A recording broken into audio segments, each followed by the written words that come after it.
You,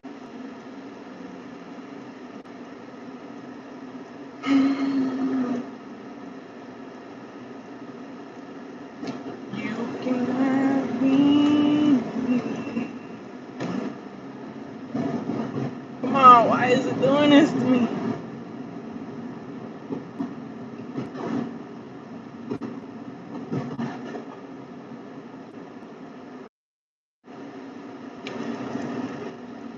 Right?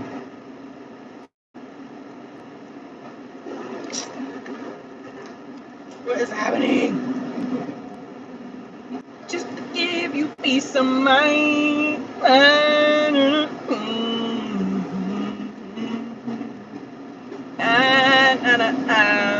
You can have anything. You can have anything. All of me right on the spot. Na, na, na, na, na,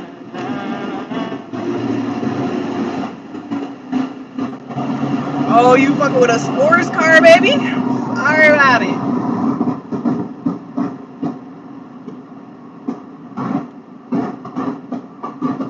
Hey, where my people at? Where my people at?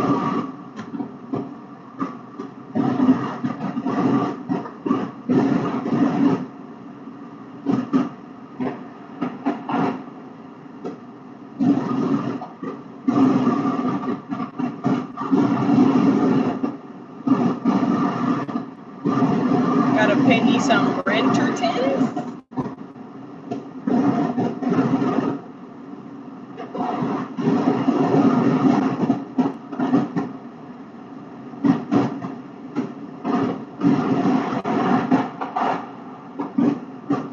Time, girl, you can have anything. I got all of me right on the spot. Na na na na, what's up? I guess this ain't the best time to record because most people at work and whatnot. I look like that bitch though. I'm gonna have to like be more professional on here because if I'm gonna be an entrepreneur, if I'm gonna be a businesswoman, if people are gonna be looking at my social media, can't just be, you know, can't be acting unprofessional. So the way I present myself online is going to change unless I want to try to keep my YouTube private from my career. But usually these days, your social media presence will blend into your professional life. It is just reality. People lose their jobs and all types of stuff because they are unprofessional behind the scenes. So what type of lifestyle do you want is going to determine how you're going to have to act. If you want to be a billionaire, millionaire, you're not making stupid decisions. And you're certainly not putting it all over the internet for people to ruin your career. I will be holding myself to a different standard on this platform moving forward.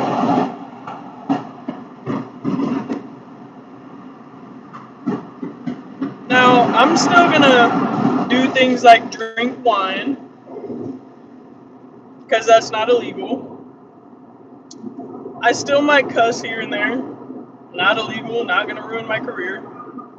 But I'm definitely going to be very smart about the choices I make.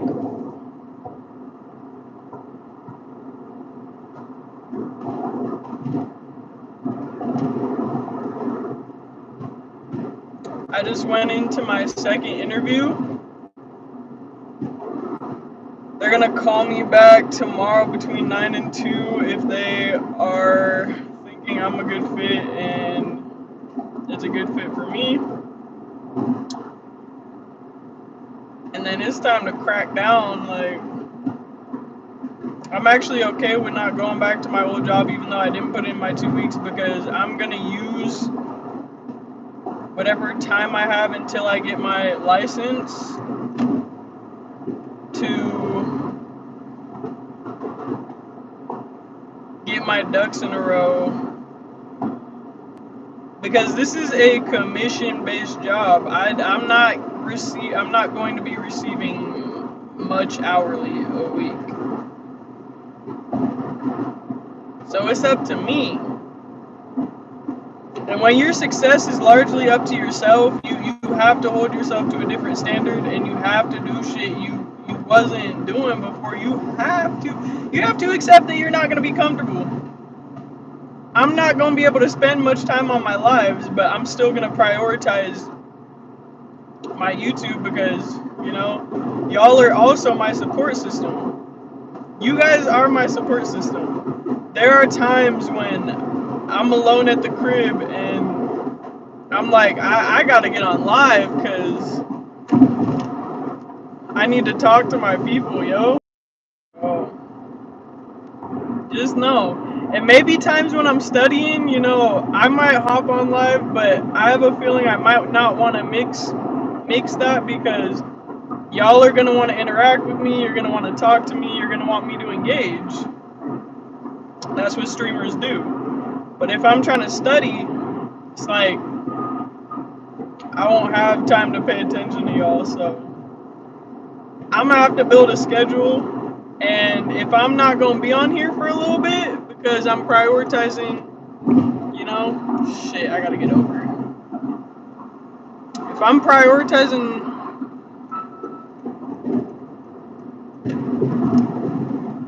my career, that's gonna have to come first, because if I'm not making money, I'm surely not gonna be worried about being on YouTube live. Let me tell you. Is when well,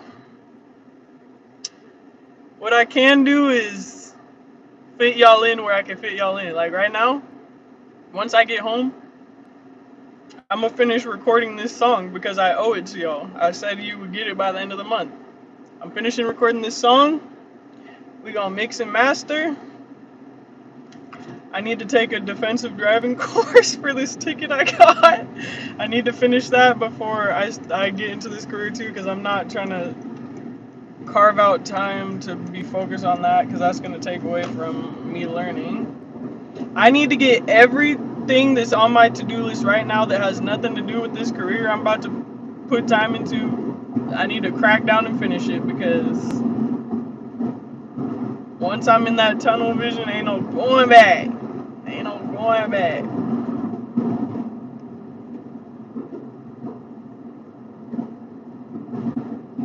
I will be using my YouTube to market though as well. Y'all gon' hear about me trying to sell, but not to just be a sketchy salesperson. I was someone before who didn't really want to consider sales because it's a calculated risk, and felt like risk was just, you know, risk isn't guaranteed, and that's what really had me in a chokehold. But if I'm gonna be selling things that genuinely are going to help people financially who can't help themselves, or don't have the education, or don't want to fork out a crazy amount of money just to not have knowledge about where it's going, like, I'm going to help elder people feel safe to retire, have, you know, care, and just relieve anxieties that come with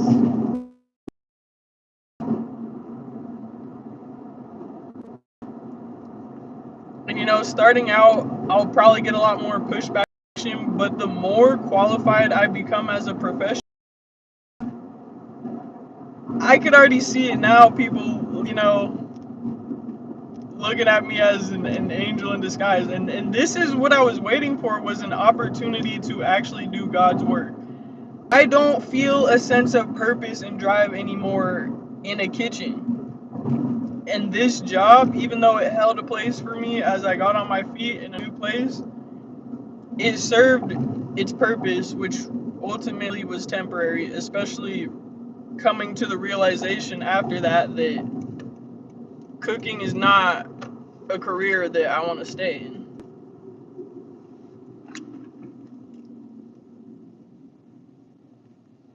And that's why I'm ready to put so much into. If you don't, are you turning right? Put your blinker on, stupid. Look.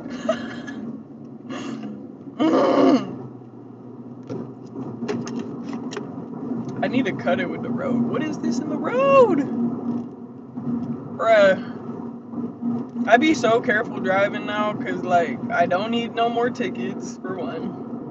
For two, I don't need a busted tire. I don't need to have to get an alignment. Three, this is a new car. This is a new car that ain't got much paid off on you. Like, this is my new baby.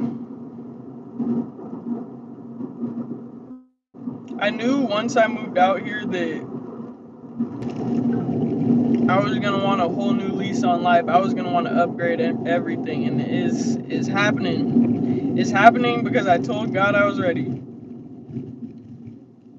And the timing could not be more perfect, because when you're going through emotional changes and or like a heartbreak, whatever, loss of any time, you have to have time to grieve. And I got adequate time to grieve a whole lot of pain. And because I was able to surrender that pain to God, you have to sacrifice. You have to give up your fear. You have to give up your doubt. You have to give up your grief to open space for abundance, love, success, hell, just to even believe in yourself. You have to release certain mentalities. It's a whole process that goes into actualizing your potential as your best self. It ain't just a fucking walk in the park. But I've been committed to the process, and it's too late to turn around now. And is the gooding the gooding, the getting is just getting good, or the going, however, whatever that phrase is. It's just getting going, and it's just getting good. Is it gonna be easy? No, but hasn't it already been, a challenge? I'm gonna accept every challenge upon the way. Even if I gotta start over, I will start over a million times. There's not too much left I fear in life, because we gonna get taken up out of it at any point. So why not give it your all? Why not? Why not you? That's why I freaking loved Russell Westbrook. That's why he was my favorite NBA player. Why not? Why not me? He was like, why not me? Why not get a million triple doubles in a game? Why not? Another one, another one, another. Like, you gotta be hungry. If you ain't hungry enough for the life you want, the lifestyle, you're not gonna get it. And you probably know that, but you gotta, at a certain point, you gotta start moving towards it, or accept that you're gonna be where you're at. You either accept that you're going to be uncomfortable to grow, or you accept that you're going to stay comfortable and most likely stay where you're at. I say most likely because, God can still work miracles, but when God sees you going balls to the wall, you think he's not going to match that 100%, 110%, 150%? Life is changing before my eyes, because I'm matching the energy that God wants for me. I'm matching the frequency that God wants for me. I'm minding my business. I'm not out here hurting other people or intentionally fucking people over. I'm not getting in my own way.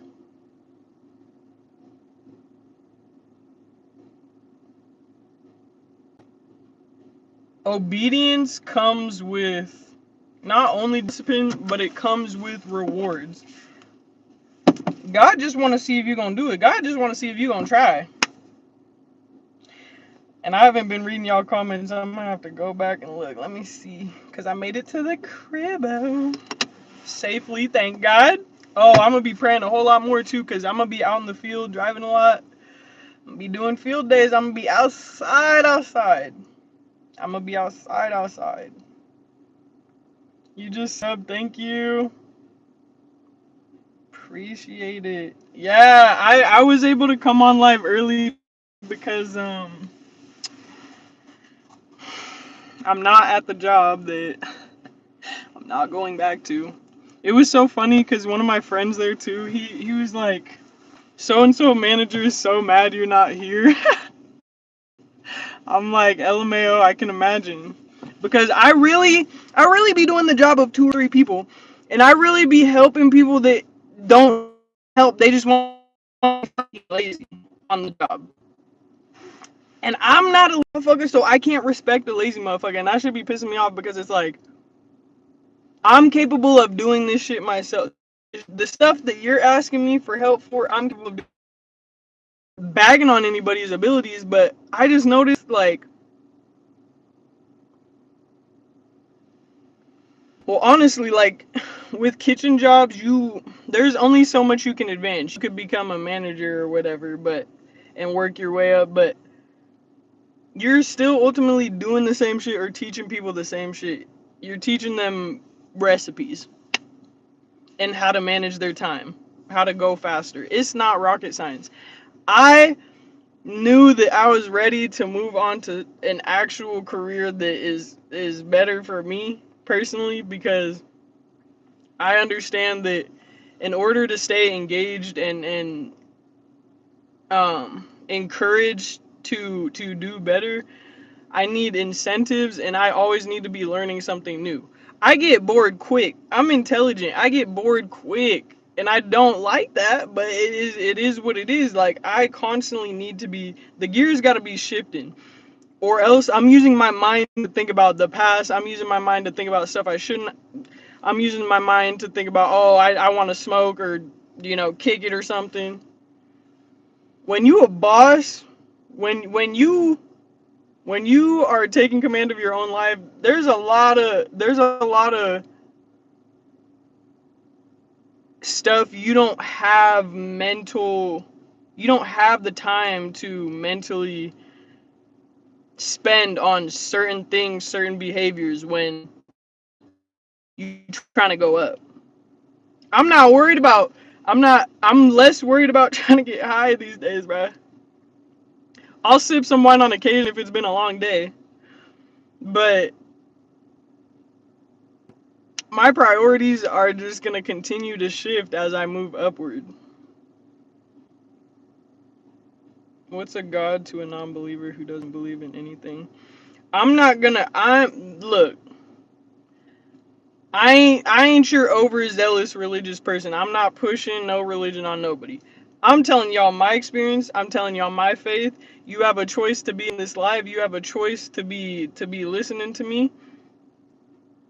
If you're not with it, you know what to do. Swiping is super simple. I'm not forcing nobody to believe in God. Okay? That's actually not what Christians should be doing at all.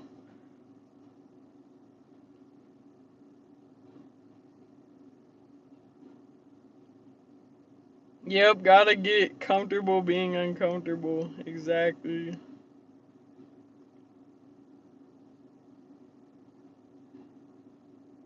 Y'all just be saying anything. Y'all just be saying anything, but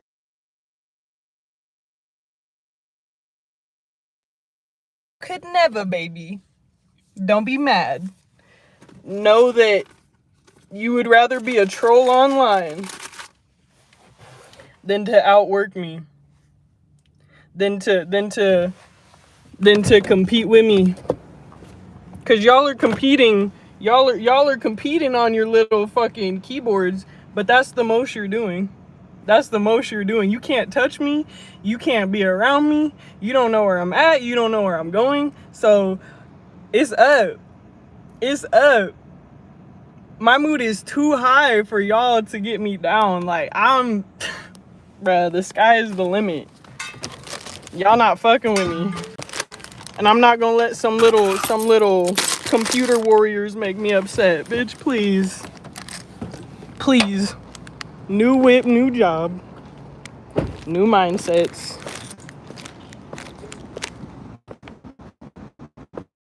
Same real ass me, though. You don't get a new me. A new lifestyle, but not a new Jada. I've been me. Been humble. Been blunt.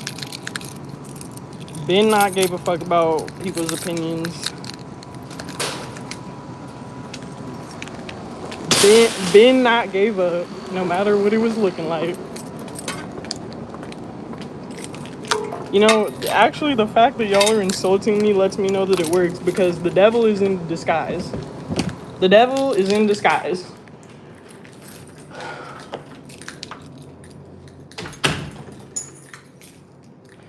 It's crabs in a bucket. When people don't believe in themselves, of course they're gonna tear you down. Because how dare you? How fucking dare you believe in yourself, and I gotta watch you do that, and I can't do that for myself? How dare you? I know that's how some of y'all feeling, and it's okay, because I'm gonna make a lot of motherfuckers mad, but am I gonna make myself mad by listening to y'all? Hell nah. Again, like I said in my last live, I don't care if I gotta fuck around and turn off the comments, turn off the chat.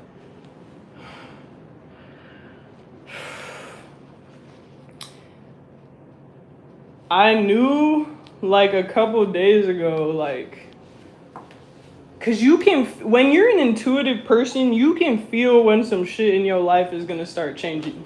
You can feel it. And although this is the beginning, it's a marathon.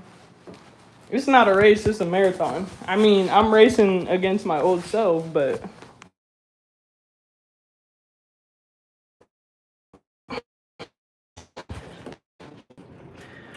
I can sit on here for a little longer with you guys.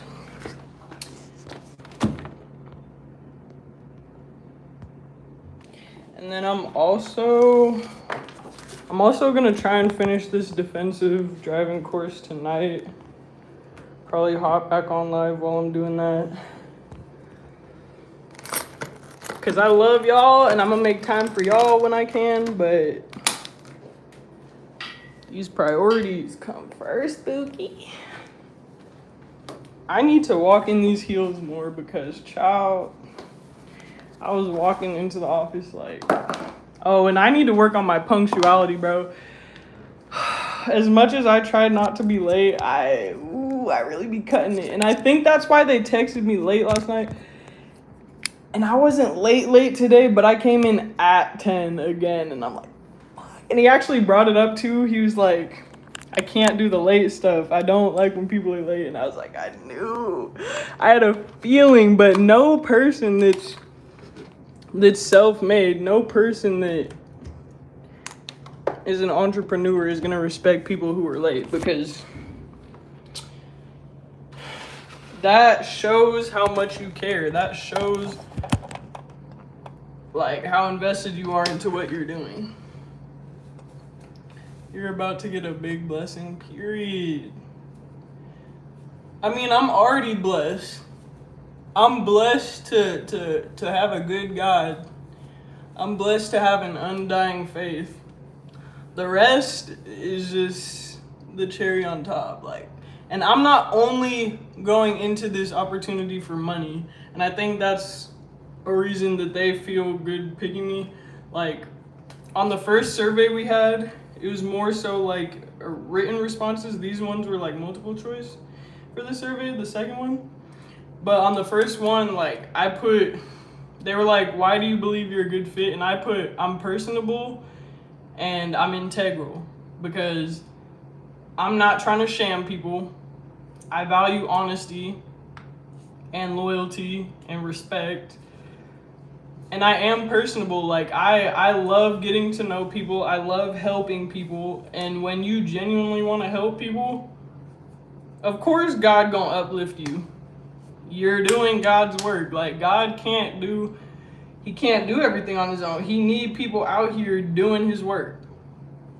And that is what some of our purposes are, and some people they might not understand that, but I understand that I had to make this shift, and I understand that if I'm being chosen, that's for a reason. It's because I'm ready. And I'm also understanding that these type of opportunities were not orbiting me before I was ready, before I was truly ready, before I made certain sacrifices, before I laid down certain things to God. I was not in the orbit or the frequency of even of just believing myself to be able to take on these opportunities. That's why I said a part of it is the mentality too. And I think the mental was the last thing that took the longest for me, because once you start removing obstacles, other people, bad habits, I think the last thing that ultimately drags in finality is your mindset and your belief in yourself. What are your doubts? Name those doubts. Come up with solutions and rewire.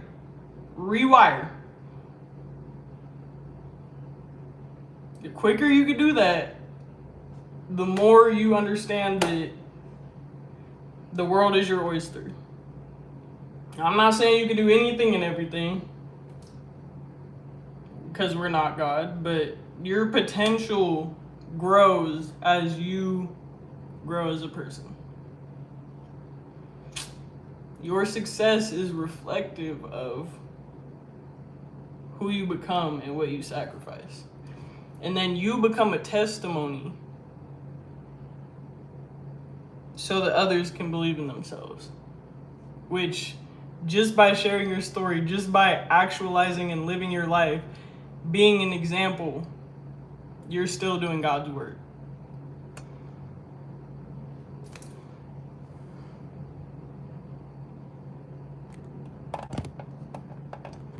You're famous in my city. No way. What are you talking about? What do you mean I'm famous? If humans were as lazy as bears, we'd probably be far more advanced. We'd be calmer, think things through, take our time, produce equality with effortless precision instead of glorifying constant hustle. Well, I'm gonna be real with you. If we were bears, we would be bears and we would hibernate. But are we bears? This is reality, babe. This is not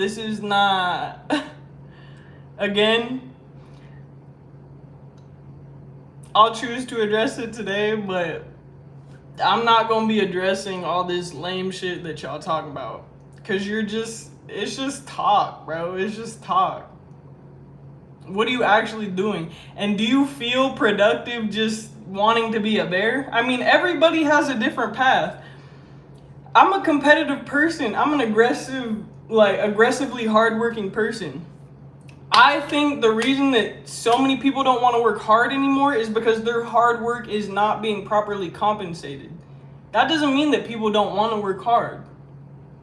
I could not live a job or live a lifestyle where I don't have a sense of purpose. Like, if I was born into money and I wouldn't have to work a day in my life, I still would not just sit in a place knowing I got money and just live like the Kardashians or some shit. Like, that is not, like, I want to know that I am fulfilling a purpose in my life. And if that comes with hard work, that feels rewarding. So, again, we may not be the same. You may want a softer, slower, calmer lifestyle, but I'm speaking of my experience and what I want for me.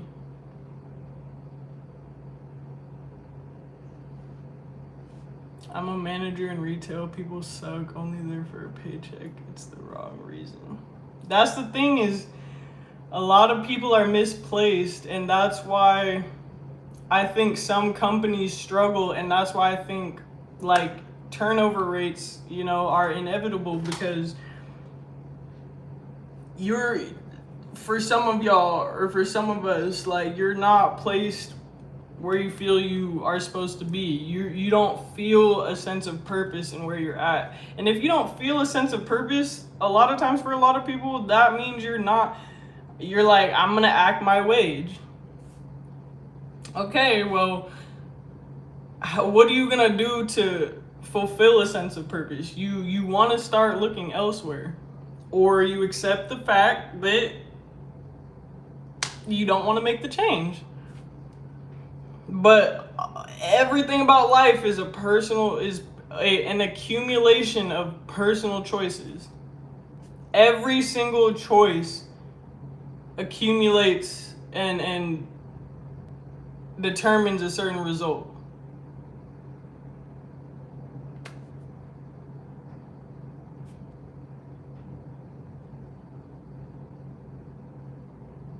Hey, I didn't get my teeth done. These are all natural, Buki. No braces, no nothing. Just teeth cleanings. I don't think it's that deep. This is a YouTube live, not court. But this is a spiritual warfare, boo. See, some of y'all just, I'm not even gonna judge. Everybody's entitled to their own opinions, but I feel like I got the keys to the streets, so thank you.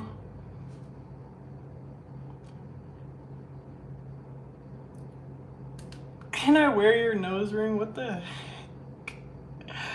No, I'm not 8 feet tall. What?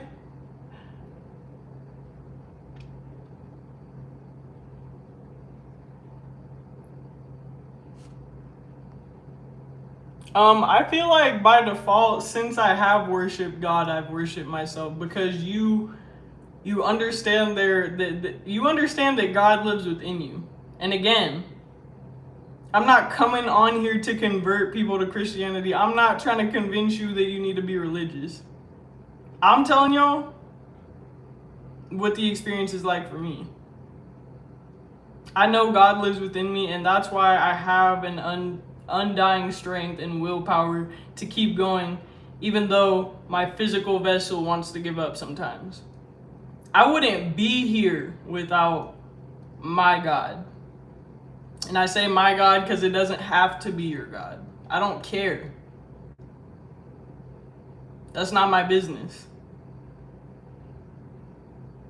But some people can't even do that. They can't mind their own. I'm not Brazilian. I have moderators, thank you, but if I needed to get rid of them, I definitely could do that too. But I appreciate it.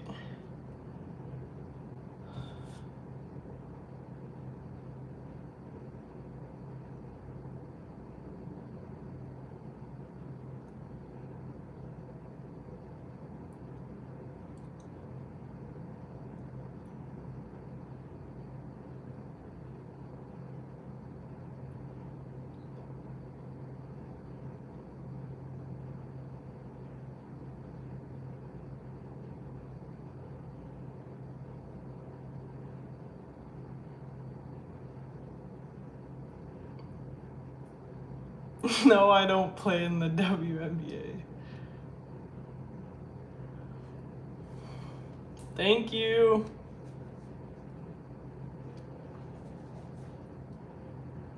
Some of y'all be so lame. And it's okay, because it's gonna come with it. It's gonna come with it. It's gonna come with it, bruh.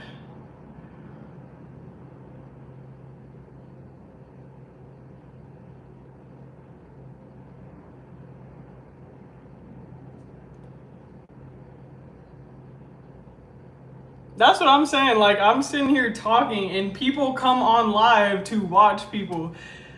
I usually am responding to my chat. I do respond to chat. Some people turn that shit off. Some people ignore y'all like the whole time. Y'all should be lucky I'm reading it now. Okay, I didn't mean to say it like that, but like I don't owe y'all no attention. You came on this live to watch me, and if you don't want to swipe, baby, I'm not pressed. I'm not pressed. But the way y'all press for my attention is weird, and you don't even know me. Can we clock it? Can we clock it? Thank you. Coming on here on my live. Got the audacity to say some stuff. But you got the free will to be sitting here right now. Just remember that. And how many other things could you be doing with your time? Don't let me get on your top. Don't let me get on your head. But I ain't even got time for that. Love from India, I appreciate it. See, y'all think I'm coming for all y'all. If you feel offended, why? That says more about you than me.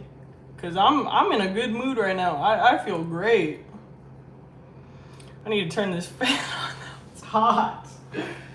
Sheesh. I'm in here in slacks. And I had a long sleeve shirt on. It's like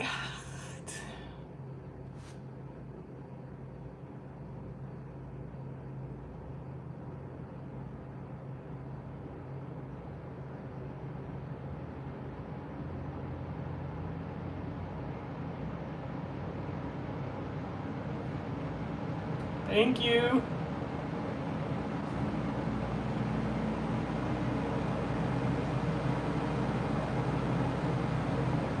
Thank you.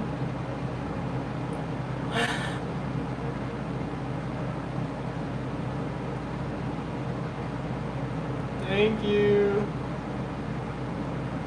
What's something I'm passionate about that I don't get to talk about enough? I don't know, I guess maybe my music nowadays, because like I don't want to keep telling y'all you're gonna get a song, you're gonna get a song, you're gonna get a song, I'm working on it. Like when you do that enough times, people are like, alright, like I'm just gonna come back when the song is dropped. Like, so I'm trying not to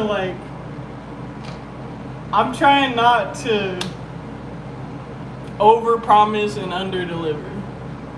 So just know that when that shit drop, like I'm not gonna announce it. It's just gonna be there.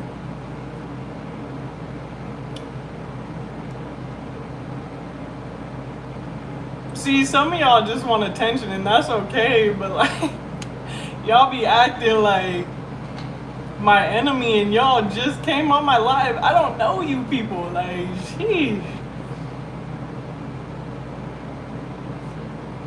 No, I'm not giving out my number. I'm not available, but thank you. I made it a nice living space, but I definitely want a nicer apartment.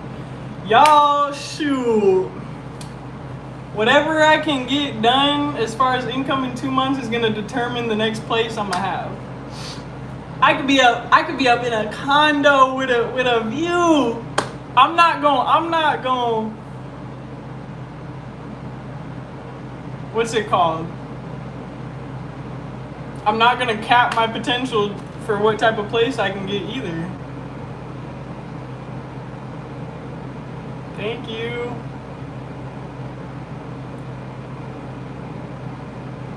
Okay, I finally caught up.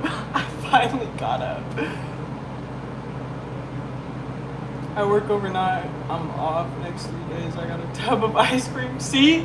When you work hard, you can play hard, you know? Once the work get done, you can have the fun, but I'm not doing the opposite. I'm not having fun expecting. Yeah. What were some experiences that led you to being who you are? Oh, man. I think largely, which this is crazy, but I think a lot of experiences that held me back were largely because of a focus on me, was largely from me focusing way too much on my romantic life instead of romanticizing my own life. Does that make sense? I wanted to outsource receiving romance and love. But with each experience that broke my heart, it reshaped it in a way that let me understand that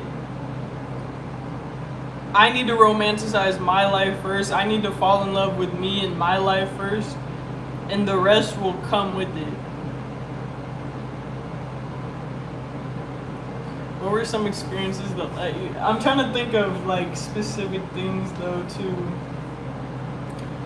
I think that living with roommates taught me that I don't want to. It taught me that I like my space and that I like things a certain way, and when people aren't holding up their end of the bargain, I will remove myself because like I'll do it. Just move. I'll do it. I'll do it myself. That's the type of mentality I have, and that's not always healthy because sometimes we do need support, we need help. We also need to compromise and be willing. But when I lived with them for a couple years and I would compromise. Certain things still weren't getting done, like certain people still weren't doing the dishes, taking the trash out.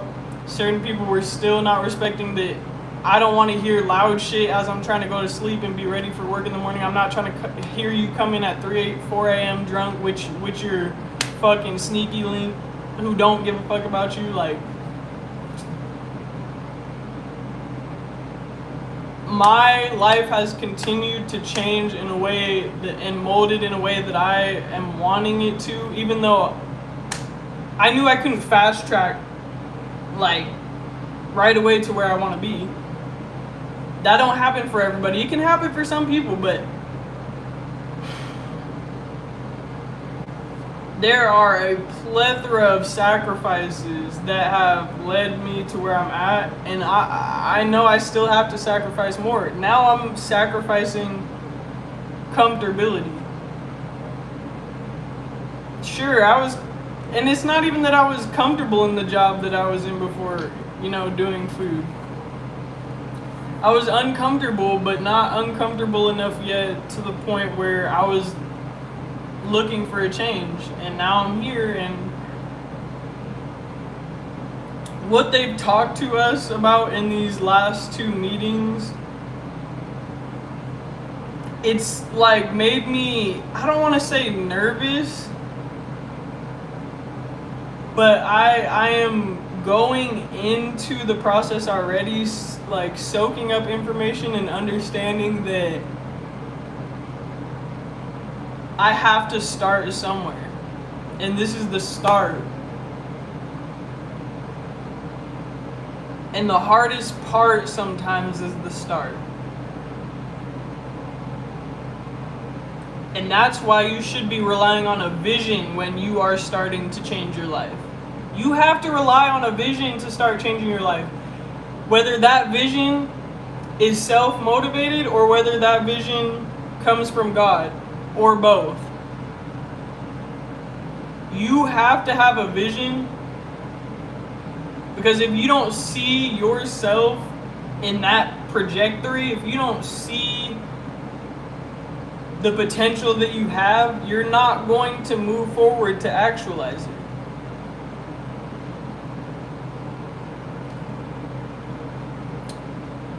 I think another experience that is like it's just on running forever is trusting your process. Sometimes your process is gonna look like not doing shit all day and being a bum. But for me right now, as I'm starting this new career, I'm not gonna have those days ever right now. May there be times and days where I can relax or take vacations in the future, sure, but I'm hungry right now. It's time to eat. It's time to eat. When you're hungry enough for it, when you're starving, you will do anything to eat. Do you understand? That's survival. And even though I'm starting off running from that survival mentality, I know that it's healthy because I'm not going to stay in that survival mentality. Once I'm doing well within my career and I'm, certain things come more naturally, and I know I'm going to have a certain amount of comfortability, cushioning, savings, like financial improvement, you will eventually be able to move out of that survival mentality, but you will also be able to keep that in the back of your mind if that's something that you need to utilize again. And as tough as life can be, as tough as I believe life has been for me, as tough as you may think life is, we have to remember that our life is our testimonial, and our life is molding us. When you go through things that, getting tickets, when you go through things like that, it's not shit we want to go through. People don't want to pay a ticket or do a defensive driving course to try and get it off your record, but certain lessons are molding you. This shit telling me drive safer. This is a reminder. Your life is important. Other people's life is important. It's a silver lining to every positive or negative consequence that you experience in life.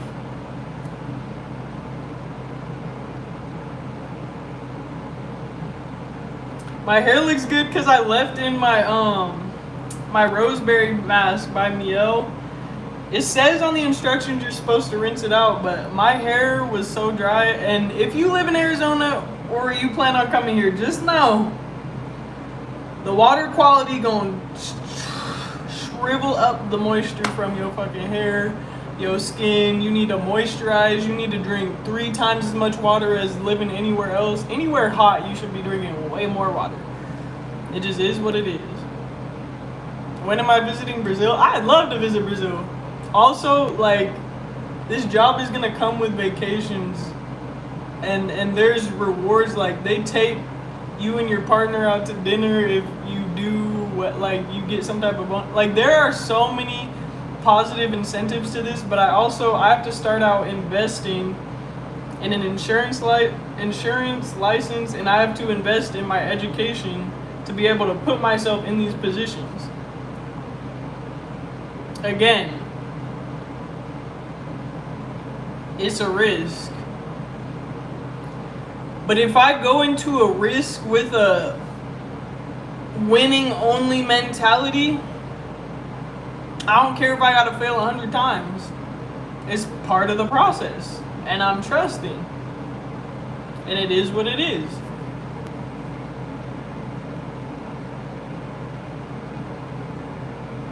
Aw, thank you.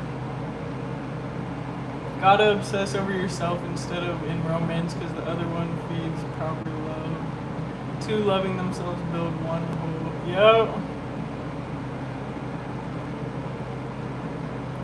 I'm a father, and I was in a car accident on Father's Day. In the hospital for 4 months. I'm a runner, so I said I'm not gonna sit and be lazy, so every night on my lunch break I go run. Hey, people look at you, and some people may be looking at you as a hater, but I guarantee, even if people are giving you weird looks, just know that you're motivating some people. You are inspiring some people. Even if they never tell you that, don't worry about it. Don't worry about it. But know that chances are, if you're doing something to better your life, somebody's looking at you, and somebody's looking at you as an example. Or they're looking at you as, how do I put it? They make you a problem in their mind because of their own insecurities. That's what I learned largely about my channel. I'm going to inspire some people and I'm going to trigger others. But how they react is based off of what they believe about themselves and ultimately how that affects their perception of their own reality and of society. I did not have two parents growing up. My mom raised us by herself. My dad got deported back out the country when I was probably 3 years old, shortly after my brother was born, because he was abusive. So I've learned hyper independence from my mother, but I am hoping to, not even hoping, I know that when the time is right, God will place me with a partner that will allow me to be more interdependent instead of trying to do everything on my own. Because I know that's something that I want, and if I do what I need, if I continue to do what I need to do to deserve it, it's gonna come. And that's the type of confidence that I wish on you guys. When you know you deserve something, when you know you're being obedient, when you know you're consulting God in your decisions, and when you know even that sometimes when you're sinning or you're doing things that you sometimes think, this isn't always the best thing for me, or I'm not always making the best choice, or this is something that's comfortable. Being able to know that you don't always have to be on 10. You don't always have to be perfect. You are accepted for your sins. But if you're negatively affecting the world and other people with your choices, that's a different conversation. Oh my gosh, and all the knowledge that I'm literally spitting at y'all right now, it's just so profound, and I know it's God, because even though I've gained this knowledge, I know that I ultimately still know nothing. God could still put me on my ass for whatever reason.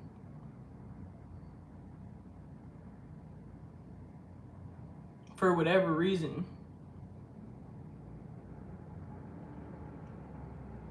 So I am remaining humble. I'm a the future. I'm not gonna be acting brand new. I'm not gonna be treating people like shit. I'm not gonna not help people. And God rewards people who stay humble. His pride and ego is a motherfucker.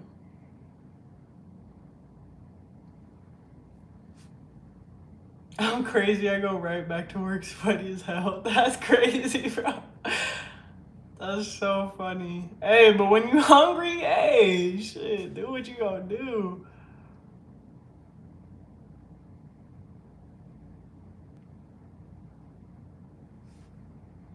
Hey, I know that road rage is a motherfucker. You gotta kumbaya. You gotta count down from 10. You gotta actually take those deep breaths and be like, is it worth possibly losing my life? Is it worth getting into a fist fight or possibly getting capped? Because you never know what people carry these days. Is it worth the consequences instead of just let it be what it's gonna be? You know? We gotta pick and choose our battles as well. Cause the enemy's gonna try. And sometimes it's not even always the enemy. It's just people in general. We are on a plane that is susceptible to every human being's free will. And if y'all read the scripture, if you read the word, there are so many times God wants to burn all that shit down and just be like, y'all are terrible. Like, this was a horrible idea. But Moses reasons with him.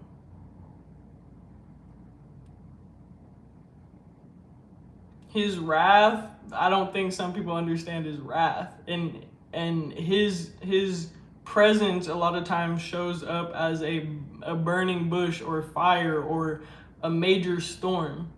That's big energy. Like, God ain't playing with nobody. And that's why when we experience some of the worst natural disasters, it's because we are not putting respect on Mother Earth, and he's not going for it. I gave y'all all this and you're taking advantage of it. I gave y'all all this and you want to eradicate all natural plant seeds. Like, examples like that. I gave y'all this and you want to build data centers that are affecting your water flow. Like, I gave y'all all this, and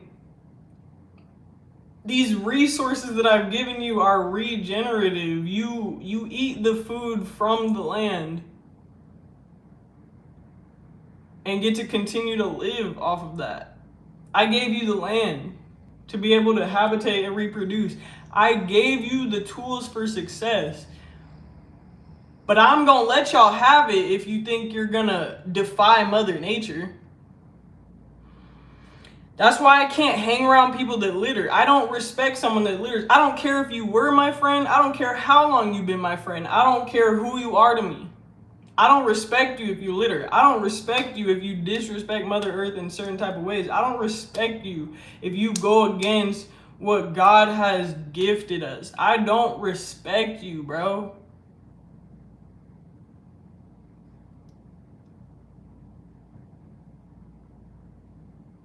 I got mad respect for Mother Earth.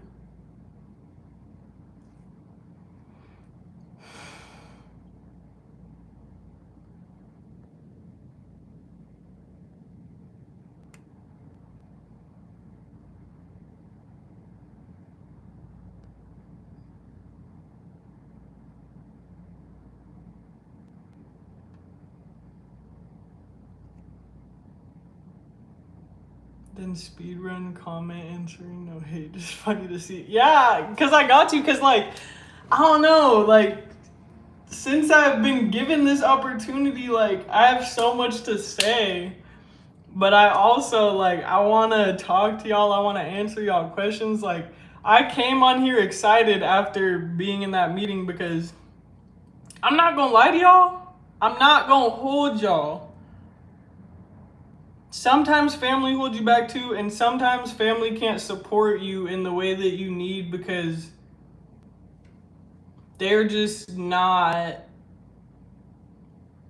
they're not there. And I don't mean that someone's stupid or slow. I mean, if your family or friends or people you have around you don't have the same mentality, don't feel guilty when you need to separate yourself.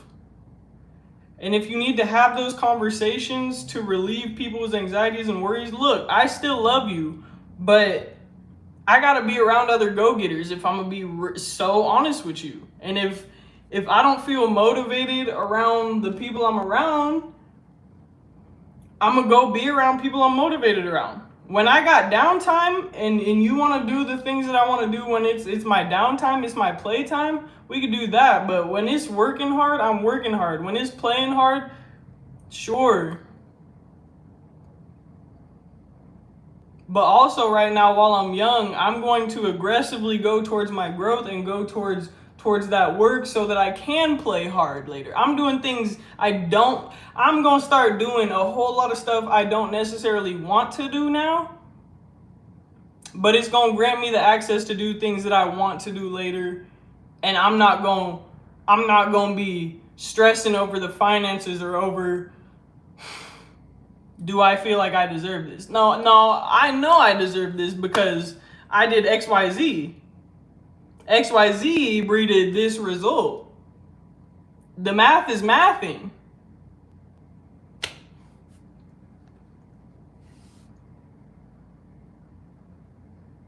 I need to quit this job. Hey.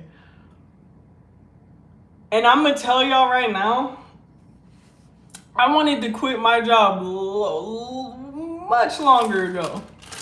I didn't even want to be here in July. Like, I didn't want to be there, like, you know, and I was watching everybody else quit and leave. But I also don't know their story. That's not my timing. That's not my timing that God has for me. When I know that it's that time, I know that I've gotten that green light. Sometimes that is hard to understand when you don't, because God is not, I mean, he speaks through other people, but ultimately there's not a physical form human of God. People had that, and people had Jesus and took advantage of that shit. But God isn't a physical person that can sit in front of you and tell you what to do. But when you're obedient and when you pray and your discernment and your intuition grows stronger, that is the relationship that you have with God, and that is when that you will feel the signals. And the more you pay attention and understand your green lights, when you understand when it's time to go, it becomes easier to know that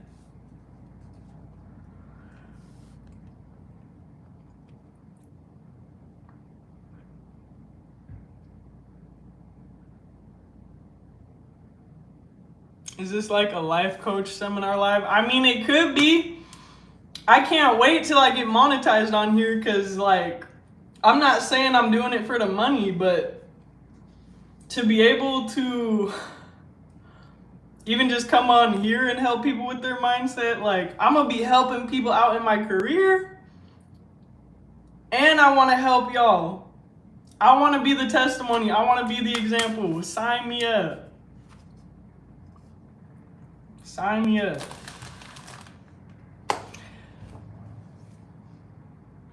You know what's crazy? If y'all know Tony Gaskins, he is a life coach, relationship coach. And he also recently got into selling insurance and like long-term care, all those types of things. And when I saw him make that choice to start going into sales, I was kind of like, oh man, like, I don't know, bro. Like, people always get into insurance and that type of stuff. But when you're actually older and you actually need long-term care, you're actually, you're more worried about where your retirement is at. You're worried about your medical bills because you're going to have more as you age. You're worried about your estate and the cost it's going to take to lay you down. I didn't perceive that as something so serious because I'm young. But those are concerns that I am most likely, and everybody is most likely going to have as they age. And some people wait till it's too late, so they don't have that retirement, or they didn't put into their retirement. They didn't put into the fact that they're not going to be as able when you're older. And I'm telling y'all right now, for that reason.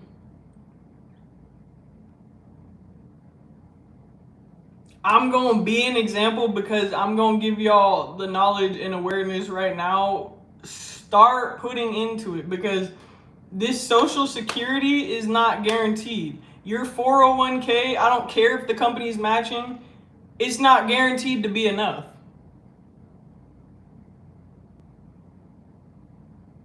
And if you are seeing that trend right now where the people who are trying or are retiring right now or are scared to retire right now because of these problems, that if they're already existing,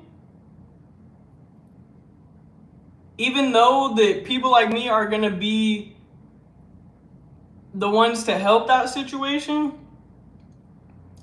it doesn't mean that it can't happen to you too. So you need to plan if you want to retire. If you're okay with not wanting to retire and whatever money you got when you're done working, if you want to work beyond retirement, like, everybody's situation is different, but I'm telling y'all, do not depend on no temporary job. Do not depend on a company that has no loyalty to you. Do not depend on the government. I mean, I shouldn't even have to tell y'all that right now. But do not depend on outside sources for your responsibility of your lifestyle and what you want in the future. That's up to you. And that's what the government is showing. They are showing they ass. And it is intended for us to pay attention and start moving different, start making the changes now. This is why a lot of people also are moving out of the US, and now certain countries have said, no, we don't want Americans. We don't want to smoke. We don't want to be affiliated because your government is out their mind. And it's warranted, it's valid. It's valid.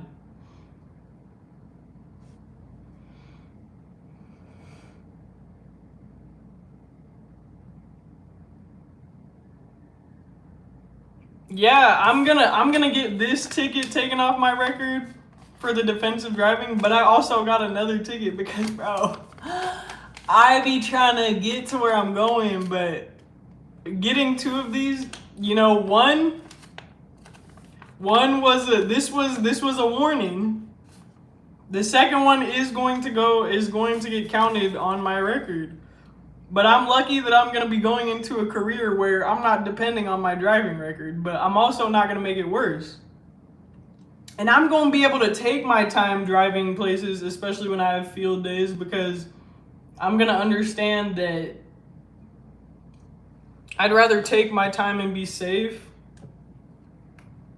than to rush and deal with getting in a crash or getting a ticket as a negative consequence of not moving how I should. And that also that is also a direct correlation of my punctuality and time management. If I'm always running late out of the house, I'm more likely to speed. I'm more likely to get in a crash. Your choices determine the consequences in the future. So I know for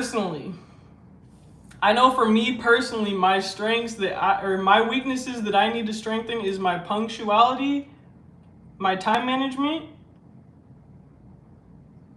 and my procrastination. This is not going to be a career where I get to procrastinate. So I am out the gates from the jump, jumping and putting myself into a place where I'm already challenging myself.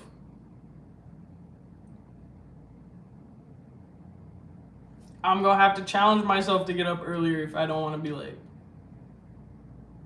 I'm going to have to assess how much time it takes me to get ready and leave much more early than just enough time to get there at the time I'm supposed to be somewhere.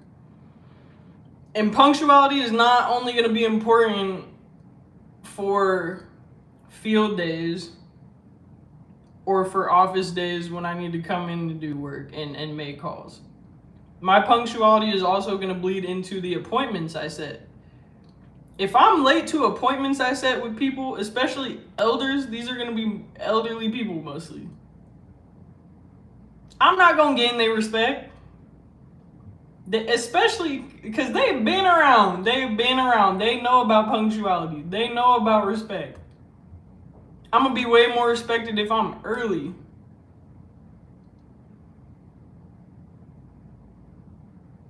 Because that shows that I care about their time, that shows that I care about my time, and that shows that I'm not here to waste time. But I need to work on my punctuality, and procrastination is not going to be, it's just not going to be right now. It's not. And the better I get at not procrastinating right now, the less likely I am to procrastinate at all.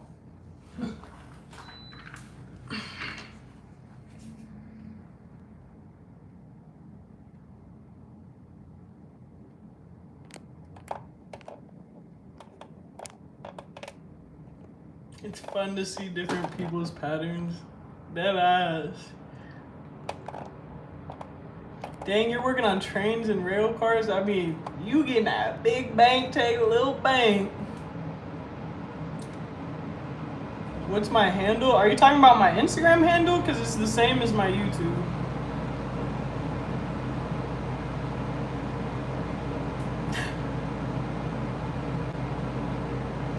I'm an Aquarius too.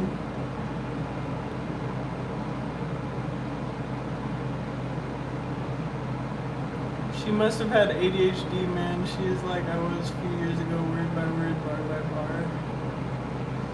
I mean, I think I do have ADHD. I think I have a couple, like, health issues that I don't. Well, I feel like I have anemia too, which I don't even really have to guess about that because my mom also has thyroid issues. My body does not regulate temperature very well. Chances are I'm overheating or I'm too cold. And when I get in that sweet spot, it's because I'm having to manipulate so many variables to not be too hot or too cold. Gotta wear airy clothes, maybe have the air on, but not for too long because I start to get cold. Like, it's maybe in the future, once I'm, on my feet in this shit, I'll go try and get diagnosed for some stuff that I probably should have been diagnosed for. But that's the reality for a lot of people too. Like so many health issues and mental health issues are going untreated because people can't afford to have it diagnosed or can't afford to have the medication, can't afford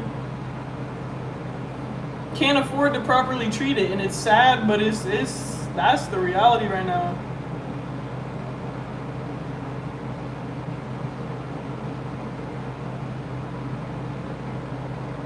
You were shot in the back of the head. Oh my gosh.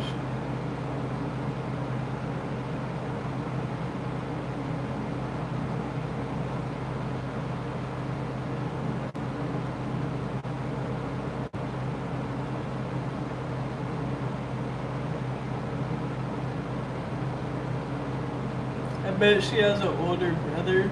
No, my mom's the oldest out of, was it 5 or 6 kids? I think it was 6.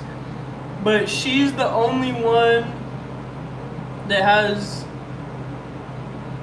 So there was 3 dads with my mom's siblings. She was the only one. She doesn't know her father, which is sad. And then she has another sibling, which is the second oldest by a different guy. And then the last 4 are from her father-in-law. My mom chooses to speak to him still, but I don't know if she's gonna. I don't know how she feels about him from day to day because I feel like it changes. But my mom was the oldest of 6, doesn't know her father. I'm the oldest of 2. I choose not to have a relationship with my father anymore because he had. As much as I want to forgive and try and have him be a part of my life, I feel like it's more of a frustration that I have to just, when there's certain things I don't feel like he understands. And as much as that probably hurts us both, like I don't got the time. And when he could have given his time and attention and love that I needed, he wasn't there. So I have found that in God. I still have a father. I have a father that has never forsaken me, never given up on me. So,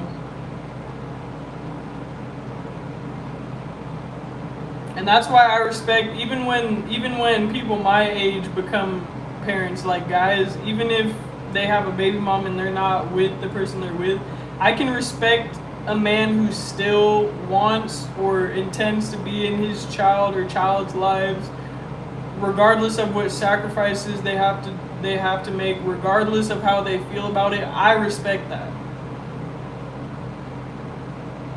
I ain't ever gonna respect no deadbeat, whether it's a father or a mother. I don't respect it because you made that decision and you have that responsibility.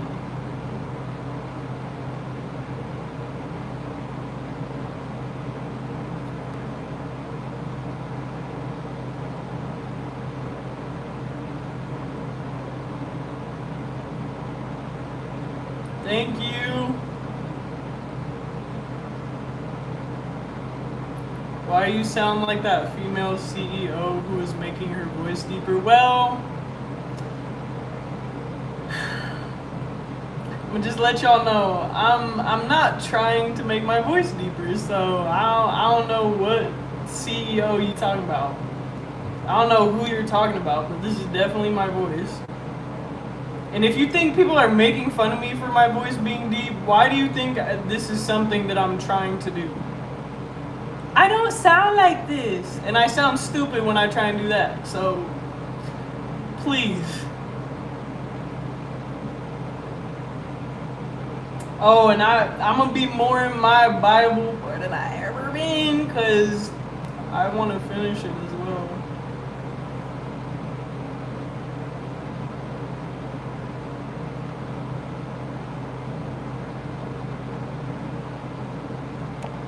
You was woke to the highest degree, then the accident happened.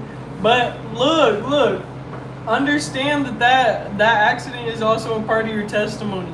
Sometimes, and that's what I had to understand about my process as well. I'm not going to understand why certain things happen. I'm not going to always understand, especially at that moment. I went through so many heartbreaks and I couldn't understand, like, if I'm so loving and I'm not really expecting too much love in return, why do I feel like I'm being misunderstood or I'm not loved the way I'd like to be? It's not the focus. It's not the focus intended for me. And until I paid attention and understood, like, God trying to tell me, look, this is a walk for me and you right now. Don't worry about it, adding another person in. Are you where you want to be? Do you feel fulfilled within yourself? Are your insecurities, like, gonna get in the way of dealing with another person? Like, that's not the focus right now, babe. That's what God was trying to tell me. And until I wanted to listen, I was just gonna hurt myself. In fact, recently there has been another person who expressed that they like me, but it was for the wrong reasons, and the motherfucker was trying to get in my pants. Am I 100% mad about it? No. But am I gonna accept that? No. I'm gonna have boundaries and I'm gonna know. I'm gonna disappoint people. People are gonna be triggered that they're getting rejected. But especially if your intentions aren't pure in coming towards me, just understand I'm not gonna fuck with you. And I'm not gonna feel no type of way about it because my God loves me. And I know what decisions He would want me to make. No matter who you are to me. You could have all the money in the world. You could tell me you're gonna build me a house. You could tell me I don't gotta work another day in my life. That's not what God has for me. If you're someone who I feel like is meant to be in my life, if I feel like you are sent from God and those things come with it, sure, but above anything else, I'm going to obey my God because He is the only person He is the only power that can defy anything on this worldly realm. He is the only one that can work miracles in my life. Well, I won't say, like, people can be an influence of creating a miracle in your life, but ultimately that's still God. And again, not pushing religion on anyone, and you don't gotta take what I'm saying. You can leave it where it's at. But personally, when I'm making decisions in accordance with other human beings, it's being consulted with God first. Always now moving forward, because again, He has always protected me. The discernment I've needed to receive has always been there. I could choose to ignore it.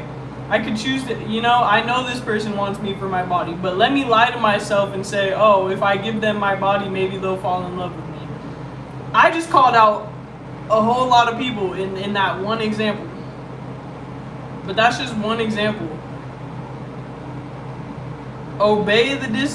Disobey the obedience, you're hurting yourself in the long run. You can be in denial and you can do what you want to do. You're granted free will.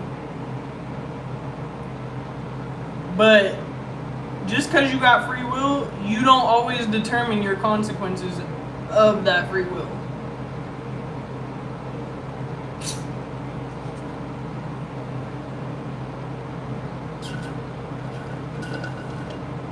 You have a good day as well. Have a great day.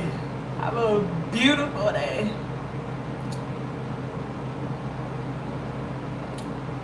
Stop cursing. What if your pastor cursed while preaching? I'm actually not worried about if a pastor is cussing. For some people that's passion, and although I'm probably not entertaining a pastor that curses because you are in the house of God. I'm not a pastor, babe. I'm not a pastor. I'm not a lady or the man of the church. I am preaching within the walls of my own place. I can do that. God is not going to strike me down for cursing. If He is, He would have already. And every other word coming out of my mouth is not a cuss word. That would be a different... Again, y'all... I can only imagine what some people's life look like because the stuff that they focus on, bruh. The things that y'all choose to focus on. Even just while I'm on live, I'm like, that is so minuscule to what I'm even talking about. But it's okay. It's okay. Y'all, it's alright.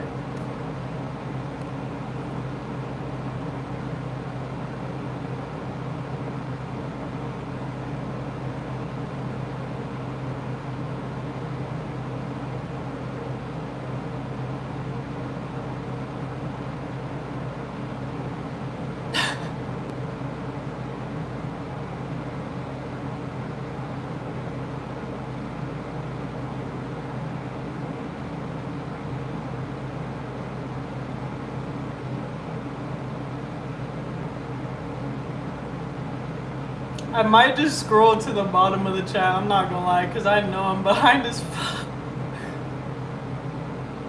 She need to make us mods, I tune in every time. I mean, if y'all show loyalty and I eventually feel like, yeah, you come in here enough to be a mod, then maybe that can happen still. Because the people that I have mods as now, they've been around, they've proven themselves not to be weird, and I've let some moderators go, and I'm okay with that because it wasn't really too personal, but it's just I don't want certain people talking to me a certain way or treating me a certain way. If you're supposed to be technically a part of my team, because if you're a moderator, now you guys aren't getting paid to be my moderator, but it's still appreciated.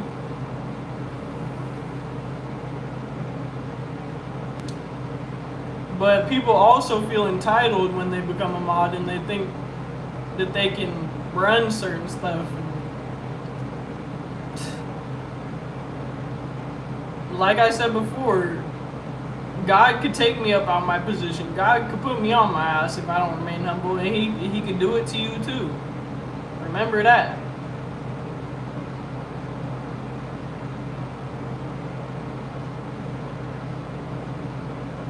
Let's see.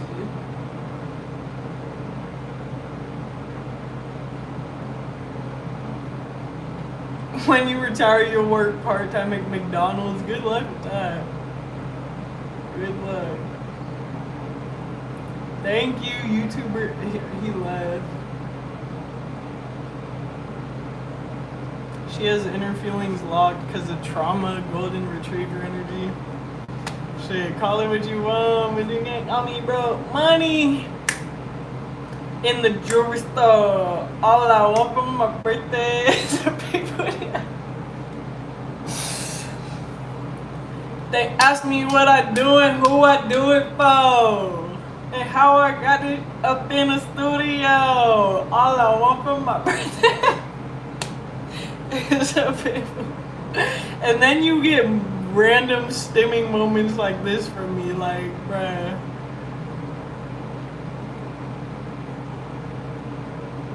What am I eating? I'm drinking coffee and eating coffee cake. I'm a good streamer, thanks. I was just watching a video too about Kai, and he was talking about like, you know, there's a lot of people now that see people streaming and see people like me and they think they want to be a streamer, but everybody's not doing it for the right reasons. So many people now are doing it for money and not because they genuinely can hold an audience. And oh my gosh, I was so happy when I heard him say that, because I'm one of those people that was like committed to my YouTube before streaming even became a thing. I was doing long form videos. I've deleted a lot of my long form videos, but that's the reason I'm not monetized as well, because when you delete your stuff, you know, it takes away your watch hours. Anyways, not some stuff that's even the point, but Kai said, he was basically saying, like, it's a talent to be able to stream and to be able to hold people's attention. Like, he was saying, like, to have thousands of people watch you is a skill, because especially with technology and with people's attention spans are only growing shorter. And when you could just flip through 1 million lives or 1 million shorts, 1 million reels, when you could just doom scroll all day, your attention span is short. So if somebody scrolls into your live and actually camps there for a little bit, like, you got some important shit to say, or you're entertaining. Not everybody does just talking streams. Some people have lifestyle streams. They blog. They want to show you the cool shit that they're doing. That might come with it for me in the future. Once, you know, I'm done working hard, I'm gonna play hard. But right now, my streams are testimony. My streams are talking to you. My streams are being an example. My streams are me talking about the process and where I'm at right now. Not everybody wants to sit and watch somebody fucking talk. And I'm not going to take it personally. But the people who want to be here, the people who like my energy because it's a frequency match, they're going to be here. And we're going to have really good conversations. And I want to be able to inspire and motivate each other. This is not one-sided. Like, y'all can inspire me. Y'all can put me on game, on knowledge. Like I said, the best of us don't think we know everything. We know that we still know nothing. There is always something to learn, and that's why we're here. And if there came a point where we're done learning our life lessons, you know, that's when God lays you down. Thank you.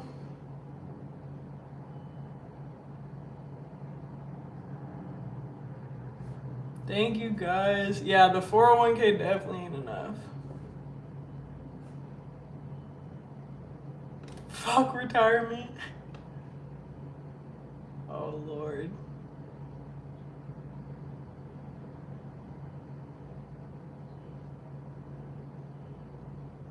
Thank you.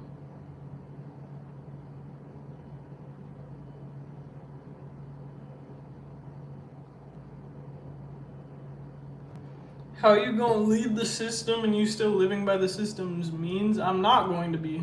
I'm gonna be a 1099 contractor. I am gonna be an entrepreneur. I'm going to be making tax write-offs for my business costs. I am going to set up my own retirement. Especially since I'm gonna be an example for selling the things that I'm going to sell. I'm gonna want to live by the same thing. And retirement, saving up for retirement ain't for everybody. Again, I'm not pushing that on y'all either, but I want to know that I got a good amount of money when I'm less able to work. Sure, we can still work, and some of us can hold a very healthy body because we have healthy lifestyle choices, but still ultimately age deteriorates you. Even if it's not physically, it could be mentally. It could be stress-wise. If your job or the accumulation of your jobs in your life have always been stressful, don't think that you're not taking a hit just because it's not physical. You want to keep everything in mind. If you're going to have early onset dementia or Alzheimer's, sometimes that's not shit you could plan for. But y'all sitting up here telling me you don't need retirement. You don't know what you're going to need if that onsets randomly. You don't know what you're going to go through.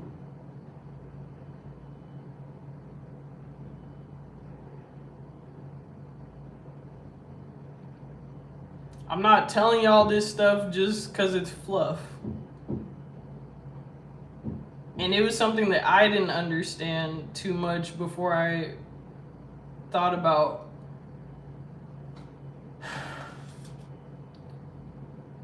I have financial literacy that I learned in high school, but there's more to learn so that I feel secure about my finances as I'm moving through life and moving forward. I don't have as much money saved as I would like to. But this job, not even job, this career is going to incentivize me to take ownership of my financial situation, because I'm not broke, but basically you get tired of being broke, or you get tired of being in a certain bracket or income level when you're just choosing to be complacent. Some people just continue to accept it, and it comes with what it comes with, probably less of an ability to save money, but I'm making sacrifices and I'm making the choices that I don't necessarily want to make, but are going to benefit me in the long run. I would just rather start now. This is a proper time for me to start, because retirement sneaks up on you faster than I think people want to think about. And it's funny because I was one of those people, like, not really thinking about retirement. I'm still young, like, it's fine. How much money have I already spent on certain shit that could have went towards my retirement? Or could even just go towards a savings account so that if I want to go on vacation or some surprise expense comes up, like, it's not too much I want in life, but definitely to have financial freedom and not sit and worry about how am I going to pay this bill. I need to make this amount of money, so I don't have to freak the fuck out. Like, to even be able to pay stuff like rent and car note stuff a few months in advance, that's what I'm trying to be on. And still being able to pay money, still being able to pay off debt, being able to still have, after that, leftover stuff or money to do what I want with it, because all the needs are taken care of. That's the type of time I'm on. And I have to make different choices. I cannot continue to work at a job that barely gives me 40 hours. It gives me about 35, 36, but not enough to pay bills, not enough to benefit from overtime. And that's what a lot of places are doing. They want part-time people because they don't want to fork out overtime. And even if you're forking out overtime, you're still getting taxed on that overtime. So many people are literally, they don't know that they're not being properly compensated because people are so used to their taxes being automatically taken out. They're so used to just working for a company so that it's enough to pay bills. People are so used to living paycheck to paycheck because to go outside of their comfort zone is too much of a hassle. Well, let me tell you something. If you're in my life and that's how you feel, I don't want to hear you complaining about your life problems. I don't want to hear about your problems. I want to hear about what you're doing about it or what you plan to do about it. We could talk about solutions. I'm a solutions-oriented person. I don't want to ruminate for 2 or 3 hours talking about some issue, and probably the same issue that you have rambled on about for your whole life or for years. I don't want to hear it. I'm like, and it's not to be fucked up, but when your time is valuable, when you're sacrificing and getting out of your comfort zone, you don't want to listen to other people's problems, because it's like, bruh, that could have even been a problem for me, but I eradicated the problem. So if I could do it, you could do it. But it's not always my job to make you believe you could do it. That's why I'm willing to inspire and motivate people, y'all on here that are willing to do things. You can't work with people that ain't willing to do things to change their life. Again, everybody has a right to their free will. So I'm gonna be successful in my career too, in that way, knowing that I'm not gonna go against people's will. I'm not gonna try and sell people stuff that they're not willing to buy. I'm not gonna fix people's problems that they're not willing to fix. Because you know it's within your will at the end of the day. Especially dealing with elders. They know who they are. They know what they want and don't want. I'm not gonna try and convince you otherwise. Because chances are, you might be a little senile. You know a little bit of stuff. You've been around especially longer than me. You gonna die on some hills, and that's okay. I know that, even now there's hills that I will die on. There's things that I won't accept. And it's gonna get more that way when I'm older. I know it is. I'm not gonna put up with the stuff that molded me into the confident person that I am and am becoming. Yeah, we all have to deprogram ourselves, for real.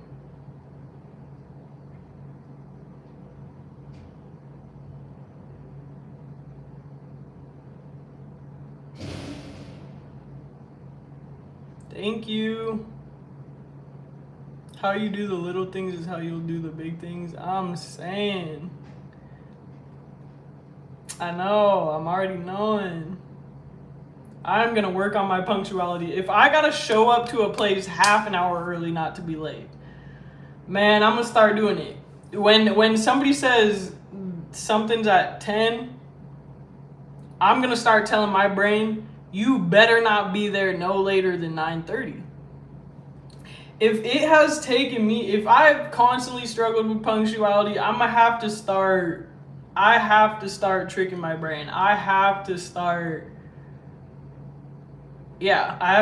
tricking my brain so that I'm not gonna make the same, not mistake, but same choice. Even though I don't want to be late, I'm gonna continue to be so if I don't do something about it.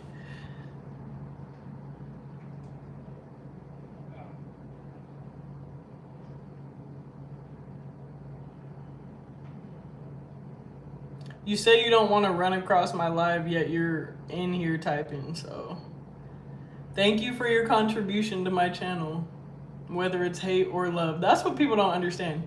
You're contributing to my watch hours, and your chat is, as long as you're in here, you're contributing to my success. Even if you're saying hateful shit,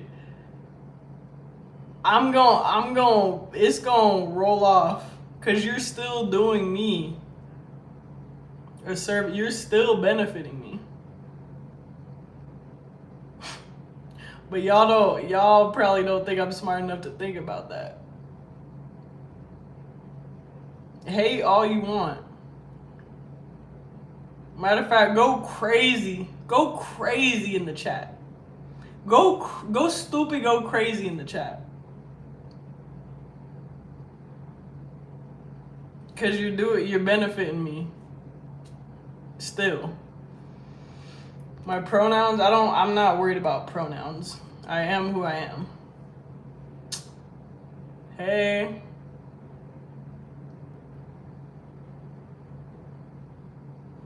What's up?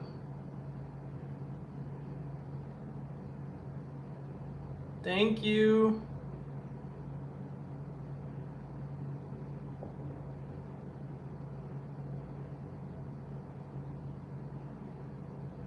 I had to cut off my whole family because they think life a joke. Shoot. Sacrifices.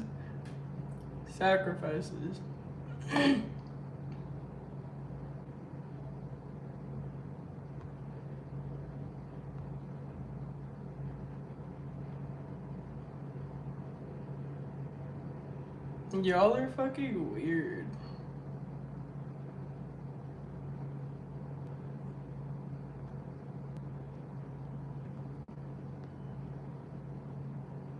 Goodbye. Thank you. YouTube University.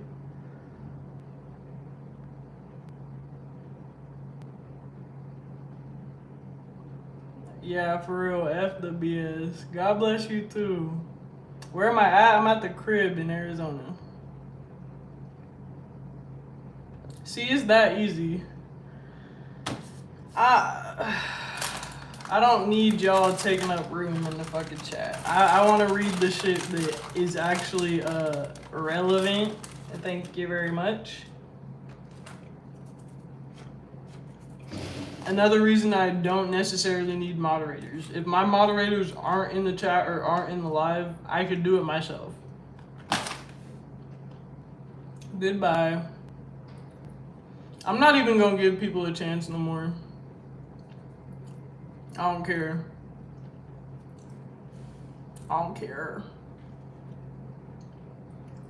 When I'm on live, this is my world and y'all living in it. When it's your live, when it's whatever y'all got going on, it's your world. But I'm gonna enjoy my life.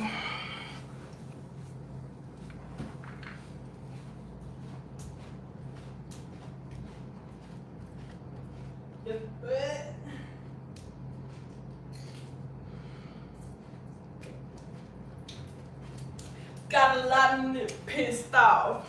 Look at my box fan. Bro, the next place I get into is gonna have a ceiling fan because I'm getting rid of this fucking box fan. Actually, maybe not, because Yo.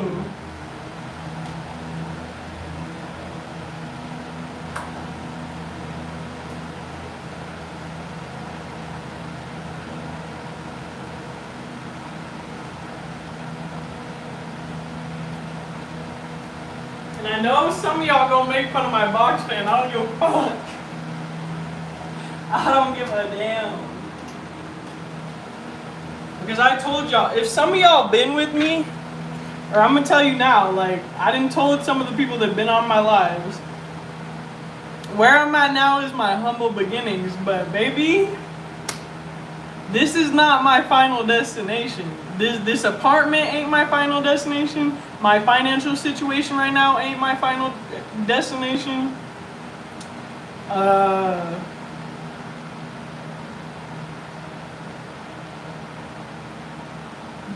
Where I'm at is all temporary. It's all up in the air, but not in a way where I feel like I'm stressed out. My success is up to me.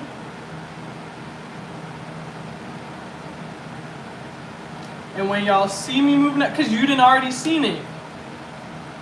since I've had this channel, I've lived with my mom, I've gone to college, I've lived with roommates, I've moved back in with my mom. And now this is the first time I'm on my own. This is my first own apartment. It's not the nicest. It don't come with everything that I wanted. But because I'm making more sacrifices to again go up again, I'm gonna be able to get closer to what I want. Or, I never know, you know, by the time this lease is up, I could have a life partner and we could go in on a house together, or an apartment or a condo. Like, I never know what I'm gonna be rewarded with, but as long as I'm doing the work, everything else is gonna come naturally. Naturally. How was my day for real? It was good. Like, I'm always tired, and that's why I be late. That's another thing. I'm gonna have to fix my sleep schedule. No more staying up late on YouTube watching videos and stuff. No more. Because I'm gonna need sleep for my health. I'm gonna need sleep to be able to get up early and be on time. I'm gonna need my sleep so that I'm not a grumpy bee. Sleep does a lot more for us than people sometimes remember. Like, you know, sleep is also healing. You heal wounds and certain things within you by having REM sleep.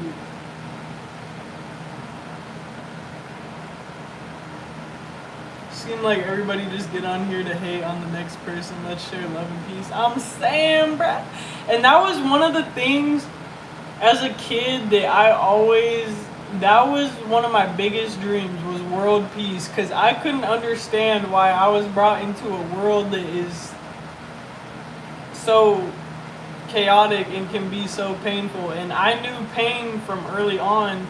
I was an angry child early on because I thought it was my mom's fault that my dad was not a part of my life.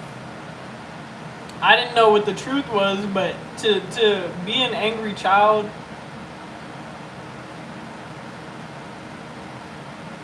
I had to learn to harness my anger. I had to learn to transmute my anger. I had to learn how to control my impulses. I had to learn to pick and choose my battles.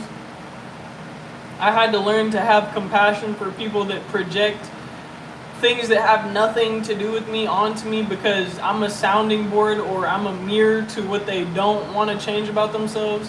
And I'm not saying that to be cocky. I'm saying that real shit because I know that when people see me doing things that they don't want to do, it's going to come with pushback.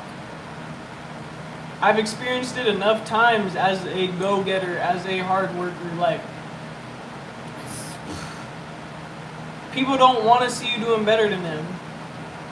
Some people will know you're doing better than them, and because they're secure in where they're at, because they're not insecure, because they know that God has a plan for them and it's not going to look the same as mine, they're not triggered. But people who are envious or jealous of your life, not understanding that God has a plan for everything, and not, again, it's a tough thing to say because not everybody believes in God and that God has a plan over their life. I'm not pushing it, but that's just me.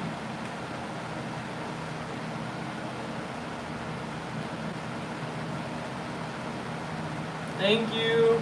Can I go to the top with you? I mean, if you want to be here in the lives, this is what we doing. I'm turning a new page. And I'm so happy because I prayed to God.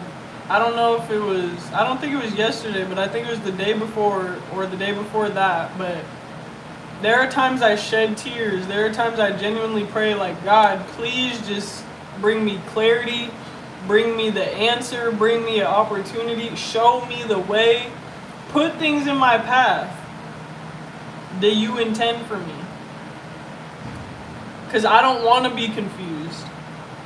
I want to do your work. I want you to use me as a vessel. Especially because I don't want to try and do it myself, because it's not going to be as purposeful. It's not going to fulfill my soul to go out and seek my own desires. And I know that because, for example, like making music for me, I don't intend to go into the industry. I don't intend to make money off of that. Even if I make money by monetizing some of my music videos on here, the audio videos, even if I make money off of it on DistroKid, that ain't my intention. My intention for creating my music is still not even a hobby, but a emotional outlet for me. And that's why I also don't seek validation for my music. That's why I also am not crazy marketing and promoting my music. I'm not trying to make it big. I'm not trying to be famous. I'm not trying to make money off of it. I'm using it as a catalyst for my growth. And that's when the music means the most to me, and that's when the quality is the best, because I'm not trying to make a fucking hit song. I don't even want to expect to go viral. I'm not. It's not what I'm doing it for. Same thing with my YouTube. It will be nice to be monetized, but the original intention of me creating this channel was not to make money. It was because I wanted to have a platform to express myself. And even though my first video I was shaking in my boots, I was so uncomfortable. I was like, 1 million people are gonna watch this video, like, and you could tell I'm nervous. Not that many people watched that video because it was my first video. I'm not in the algorithm. And that's also why I believe I'm coming into gaining more attention and more subscribers, because I can handle what comes with that. I'm not even the same freaking person from when I uploaded my first video. And I deleted my first video, so y'all don't, the oldest video on my page isn't even my first one. It would have been cool to keep everything from day one on here. But I know, like, the godlike confidence that I have within me right now,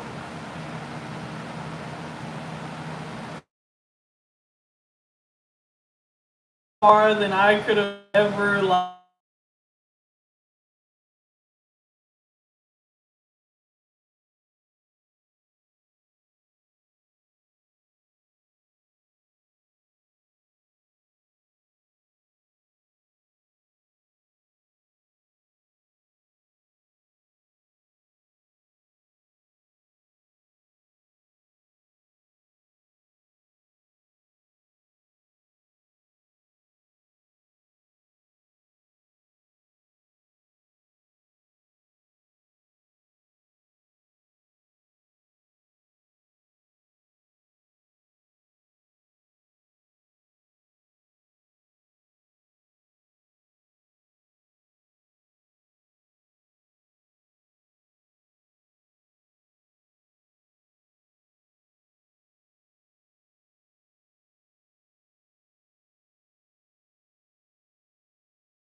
He said you cute and all, but we can't hear you.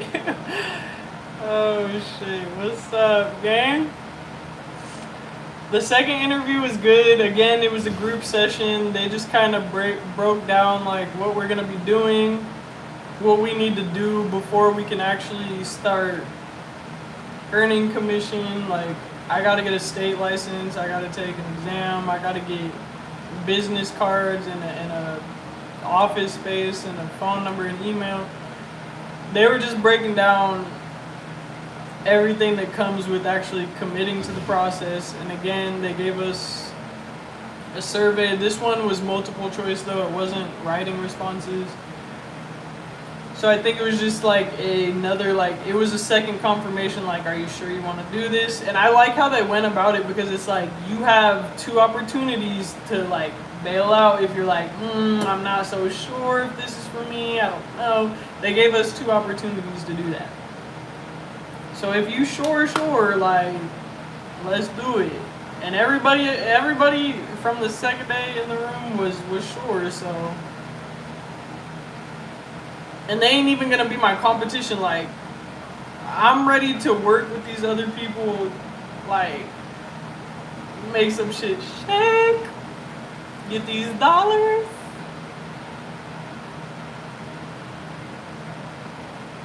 Thank you.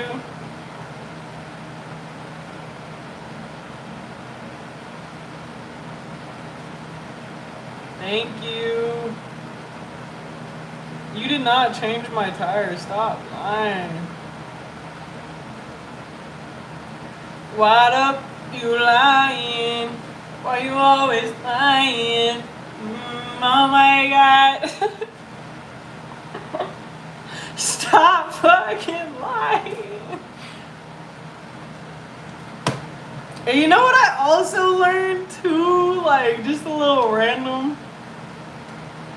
When you a boss, chances are you want to fuck with another boss, because entrepreneurs or people who are out here with a career, you don't always have time to be laid up with your boo thing. You're not gonna have a bunch of time to kick it with your friends, drink, smoke. You're not gonna have time to always be there for family. There's sacrifices. Sacrifices. I want to start naming my lives either when I schedule them or like after I go to upload them. Cause like for the longest time I've just left it as Jada Lava is live, you know, because I'm too lazy to go in and type something else or go back and edit.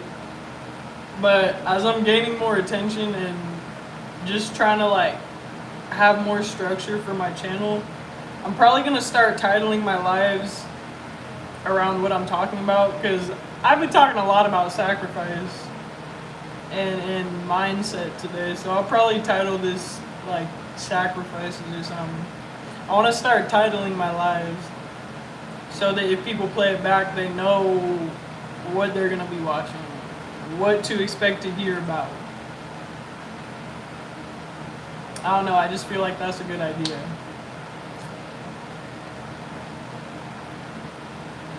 I'm definitely getting my bag. I'm getting my bag in this new opportunity.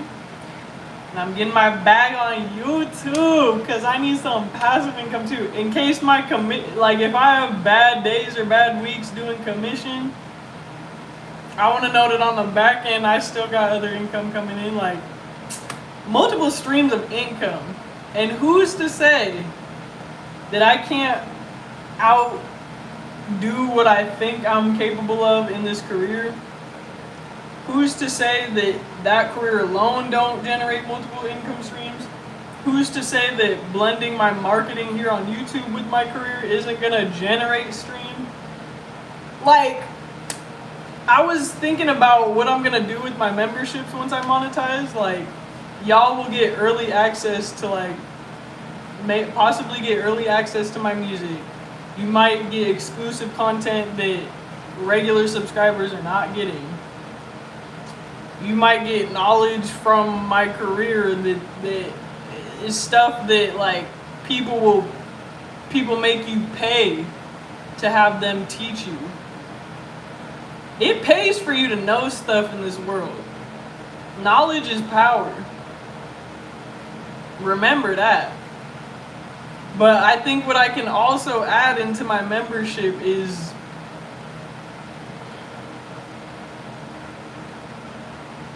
the knowledge and marketing and inspiration that I can be for y'all if you're also trying to be an entrepreneur or educate yourself on the things that I'm going to specialize in. So I'm just generating all types of ideas. We making something, not out of nothing, but we making something more out of something. Okay? I'm capitalizing off of the opportunities that I'm going to be given. Not to be greedy, but especially when I'm going to be able to be in a position to give back to people, especially financially, because as much as I like to give back in inspiration and motivation,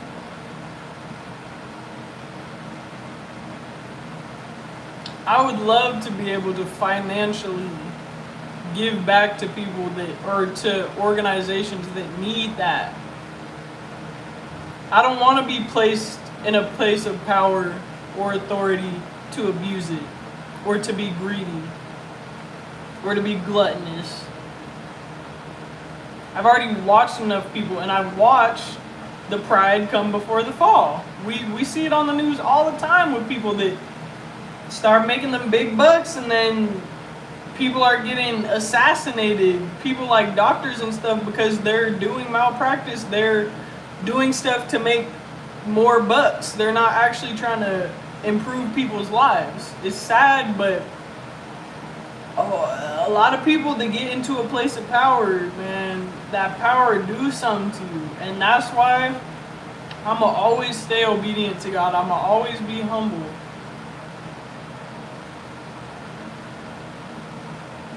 I'm not trying to experience that.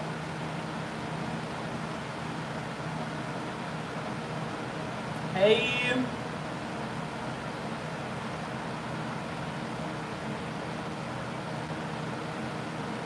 Thank you. Thank you. I don't even care what I get as a member. I'm gonna just support because I rock with you. Thank you. Thank you. Yo. And that's how I feel about y'all. Like, I be rocking with y'all. That's why I come on here, like, it's not just about me being seen. Like, I genuinely enjoy talking to y'all. And coming to realize that just because I haven't met people in real life that got the same mindset as me, that doesn't mean that y'all don't exist out there. That's what live streaming really taught me. Like, I know I ain't met the right friends, or I know I'm picky when I do decide what friends I want to be around, but now that I know that people like me exist out there because of the internet and easier access to other people, that also helps, because I don't feel like, damn, I'm misunderstood, nobody else is thinking like me. And honestly, that's kind of a naive thought to have, because of course there's other people in the world that think like you. I mean, maybe not 100%, because everybody's unique, but God not gonna put you on the earth for you to be misunderstood by everybody. People gonna choose to misunderstand you, for sure, but not everybody. I'm gonna pay attention to the people that want to understand. I'm gonna pay attention to the people that want to understand more about themselves.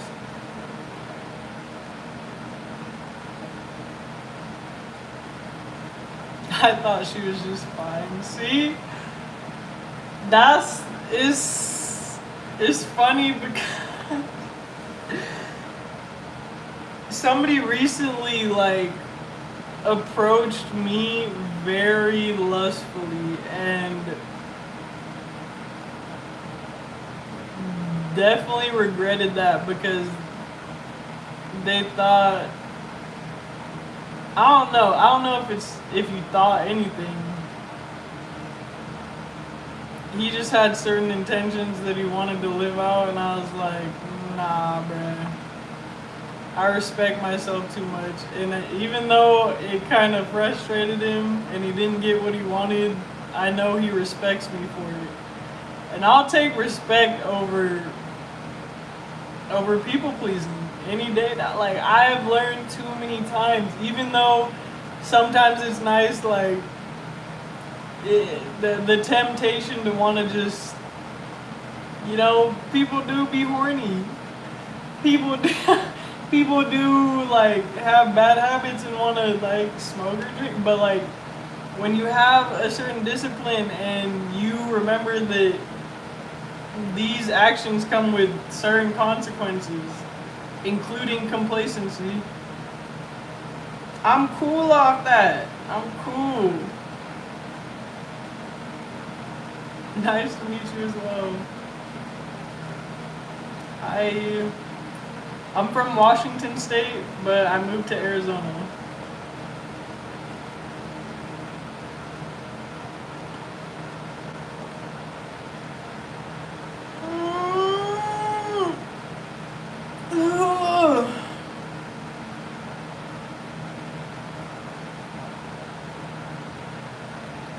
I'm a train wreck in the morning. I'm a bitch in the afternoon.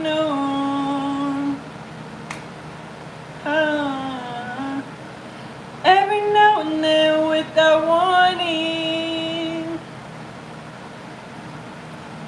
I can be really mean toward you.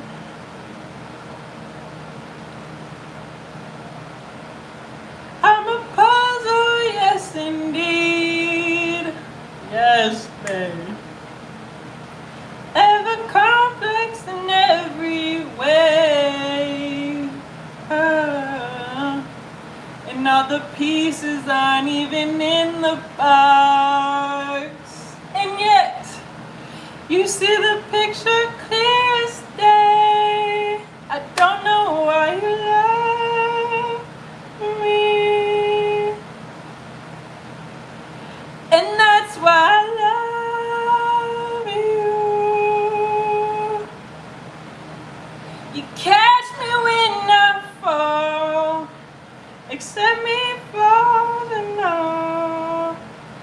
And that's why I love you. And that's why I love you. And that's why I love you. I'm a peasant by some standards, but in your eyes I'm a queen. I think I missed a couple verses, but hey, it's off the dome. I don't know why you love me, and that's why I love you. Whose voice is chopped now, bitch? You catch me when I fall, accept me flaws and all, and that's why I love you. And that's why I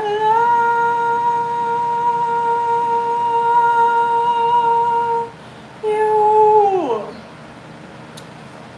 Damn, my hands are sweaty. They may come to you because of the flesh. Just make sure it ends in the spirit, gang. Yup. Where would you recommend finding people of the opposite sex that have the same mindset? With my schedule, it's hard to find, and I'm afraid of shitting where I eat. That's the trickery. That's the thing. Stop looking. Don't look. Okay, how do I, if you do believe in God, right? God has a plan. If you're meant to meet a certain person or have a certain relationship, whether it's long term or short term, let that be determined by God and let it show up naturally. If you don't believe in God, still, I do not recommend looking for love. I do not recommend looking anywhere for a partner. I recommend putting yourself in places where you know you're gonna meet certain types of people. Like if you say, for example, me, I like singing. If I want to meet other people who are artists or creatives, I'm gonna go to karaoke nights or I'm gonna go to open mics. That doesn't mean I'm looking for someone when I go, but the type of environments I'm in are going to determine the type of people I'm gonna meet. I'm not like who said that lyric? I don't know who it was, but they said, I'm not going to the club looking for my wife. If you're looking for a wife, you're probably not going to meet her in the club. That's not everybody's story, because everybody's is different and unique, but what are the chances? So I wouldn't say look for it, but if you are trying to just put yourself on the scene to meet new people in general and, you know, have that be more of a possibility, an increased possibility of meeting people that are prospects, put yourself in environments, hobbies, places and spaces that are in alignment with your soul. That would be my advice there. I had to stop looking, and now people chase, especially since I'm on here in the public eye online, like people chase, and there's a million people that comment like, marry me, but I have the discernment to know that most of these people are not that person for me. Especially if it's only one person I feel like is supposed to hold a spot for me. Like, I gotta reject a whole lot of people. I've also in the past had to kiss a lot of frogs, you know, deal with people that weren't the one. And sometimes it's not about the one. Like, there are multiple relationships or soulmates we can have that are intended to be in relation with us to help us grow. And that's why sometimes we can't take certain people with us. They can't continue. But if you try and force that, it might not look pretty. I've watched my brother go through too, and I'm not trying to bash on him, but I think he gets frustrated in a lot of relationships romantic wise, because I'm not gonna lie, like I would love to see his focus go full on into himself. He was doing well doing music. He was having more monthly listeners than me on Spotify. My brother can go hard. I know he can go for what he wants because we got similar DNA. But I've told my mom a lot of times, like even with when you're dealing with your mother, or when you're dealing with my brother, when you're dealing with me, when you're dealing with anybody, they have to want to have the will to change.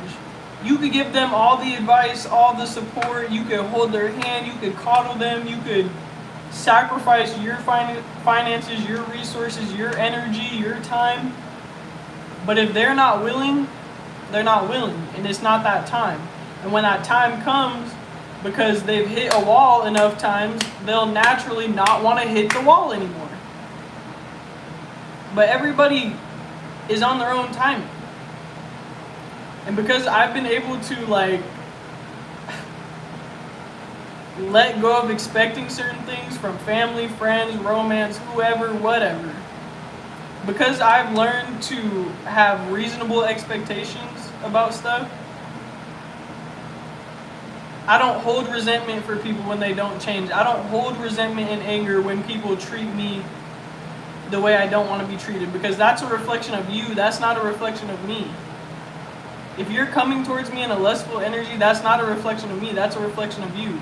You can make me feel bad, or you can try and coerce me to do something I don't want to do, but ultimately that consequence lays on your conscience. It represents your character, not mine. How I choose to respond is what reflects my character. whether I respond in a way that I wanted to or not. And if I didn't respond in a way that I wanted to, that's a lesson for me to be able to respond in a way I do in the future. I'm very calculated about how I learn in relation to other people. I've learned a lot dealing with being in relation to just people in general. Whether I create relationships with them, friends, family, whatever, or whether it's strangers, whether it's opening the door for a stranger, helping someone pick up something, like,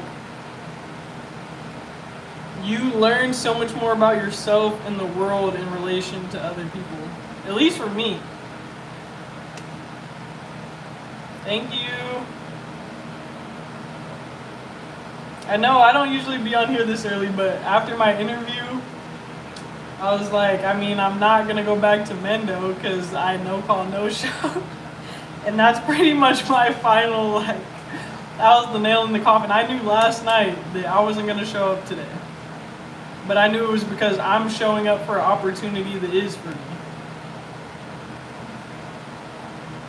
I'm going to have to DoorDash possibly until I get my license and I'm out here going aggressive towards this new career, but I'm not scared. I am not scared. And I know that if I just keep moving towards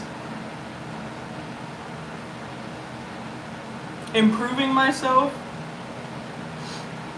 sometimes that path doesn't have to be so strictly defined.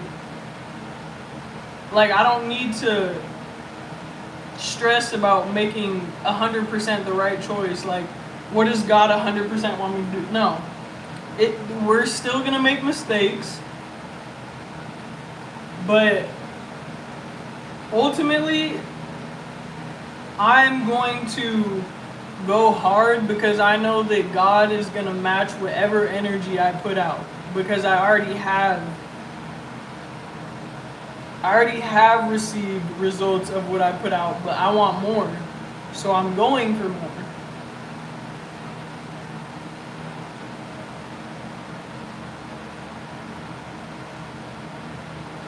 I wasn't looking, but I found you, but I don't know you yet. See, isn't that beautiful? We come across, you know, things we need at a certain point.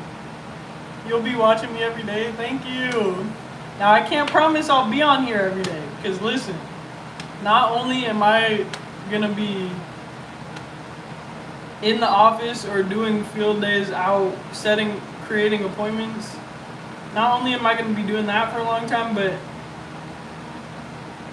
depending on how much income I want to make and if I want to be a financial advisor or just sell people insurance, depending on what leadership and management I want to move into, if I want to do that, move up in the company, well, technically, it's weird because it's a company, but I'm my own business owner. I'm my own contractor working for the business. I'm going to be a 1099 contractor. I'm not receiving no W-2. The government is not going to be taking out taxes.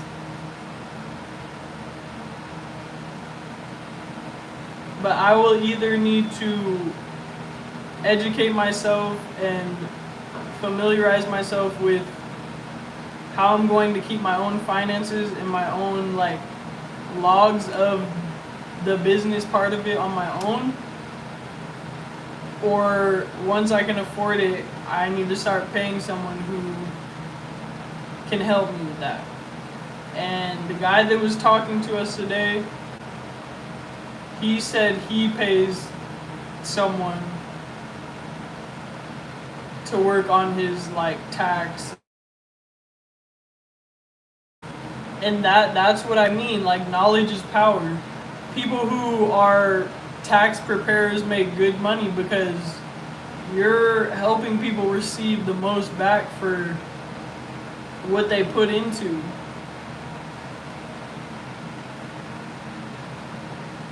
I don't hold resentment either, but that block button's been going to the gym. Hey, and that's okay though. That's okay though.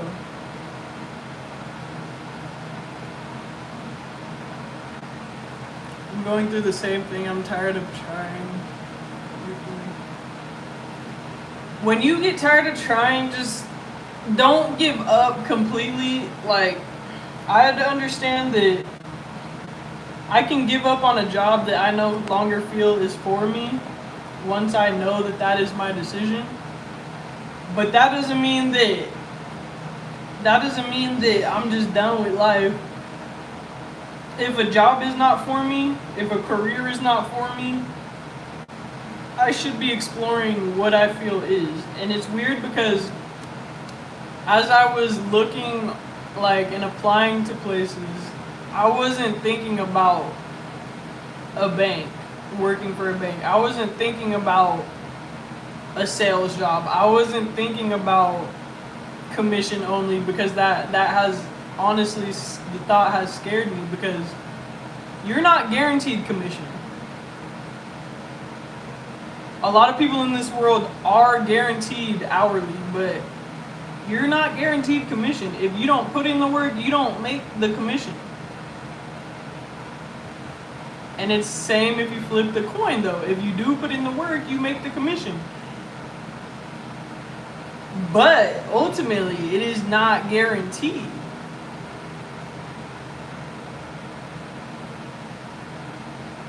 I am claiming that I'm going to be successful, even though it's a risk, because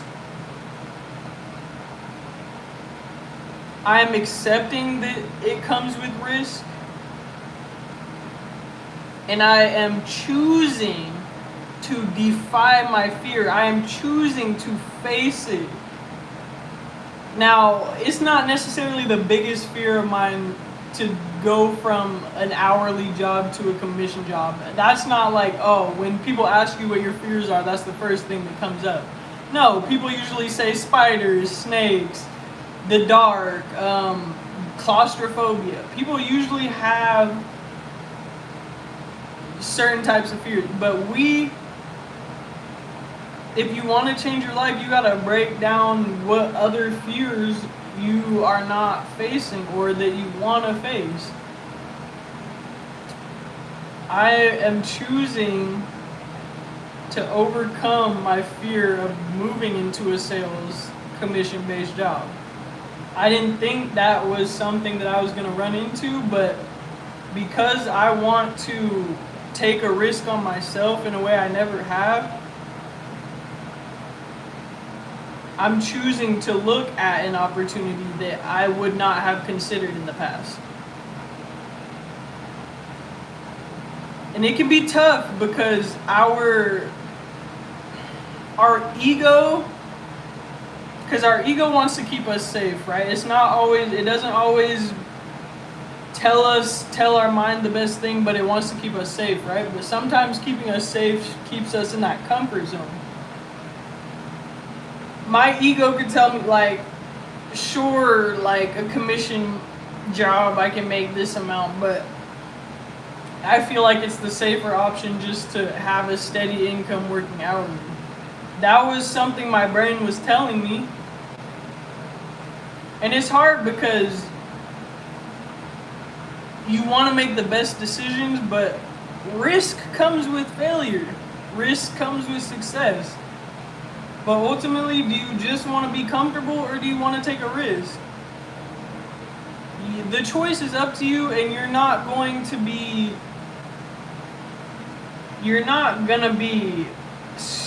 struck down for maybe not being in a place where you're ready for that, where you're ready to get uncomfortable. It's okay to still be in your comfort zone until you're ready, but when you're ready, you're just ready, and you are. Like I was saying before, you can't go against people's own will if they're not ready for something. If they're not ready for a committed relationship, if they're not ready to give up a bad habit, if they're not ready to change their career, whatever. You can't force people to do stuff they don't want to do. But what you can do is work on this person. I quit a 190K job in April, no notice. Forming my own company, got the LLC set up already. W2 work is toxic. Heck yeah, bro. What are you gonna if you want to share what company are you gonna start?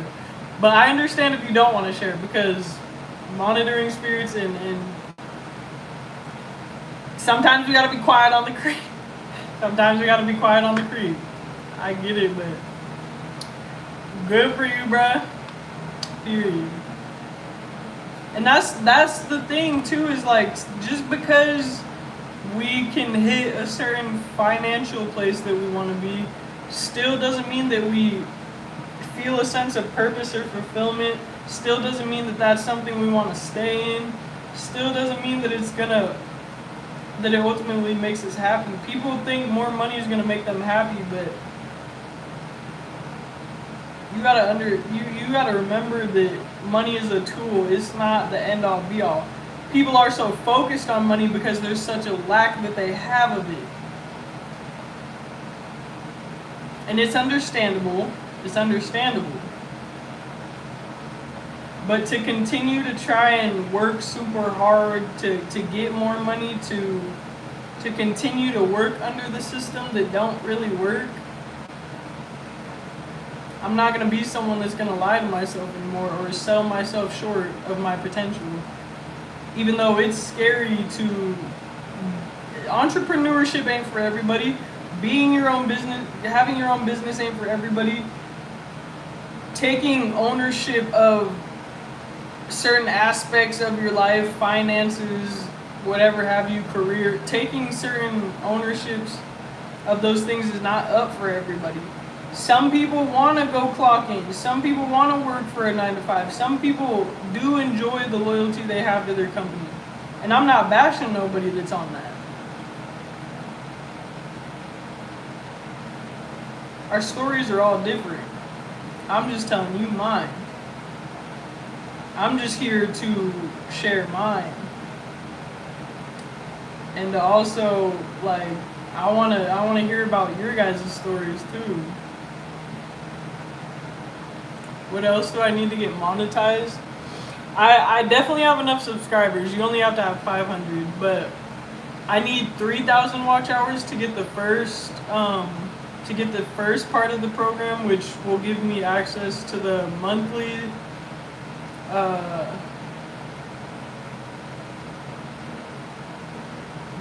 subscriptions, super chats, and to be able to put like products that I can sell online or on my YouTube channel. That's the first part of the program, and then once you get to 4,000 watch hours or 10 million short views, but I'm not doing it by short views because I don't get enough short views. But once I get 1,000 more watch hours after that, then it opens up to ad revenue, which will let me make money off of every time you guys see an ad while you're watching me. Whether that's on live, whether that's one of my long form videos, or whether that's my shorts. And although like I try not to talk too much about this because it's not ultimately about the money for me, I also still share these things with you guys because if you guys are trying to get monetized on YouTube, if you're trying to do something similar to me, or if you're even trying to do it on Twitch or something else, I want to give y'all the knowledge of how I got there. But also, ultimately, you're gonna gain, if you do want to do YouTube or something like I am, you will gain the right audience and the audience that will retain over time by being your authentic self. Do not try to be someone you're not. You might get away with it for a little, but like ultimately people know when you're not being yourself. Or people know when your intentions for doing something are not pure. No, I don't have kids.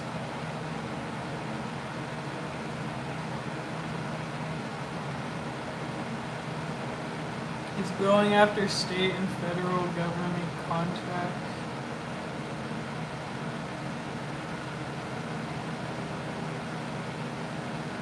That's dope.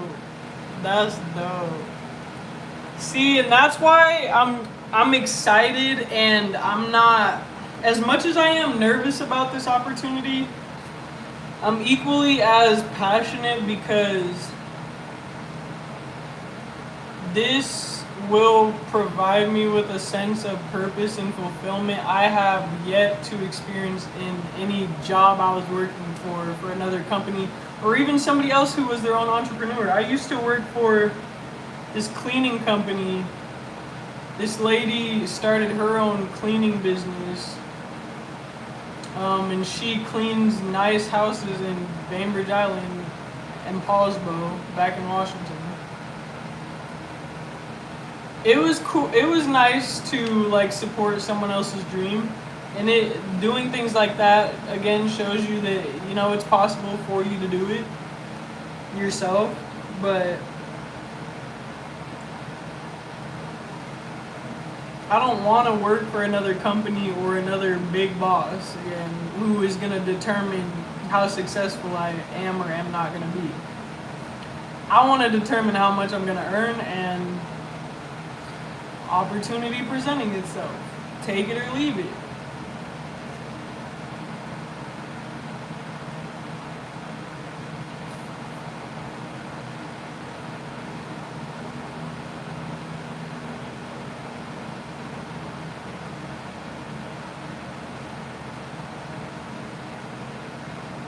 I ain't insensitive, but I don't get that giving up concept. How the fuck giving up gonna help?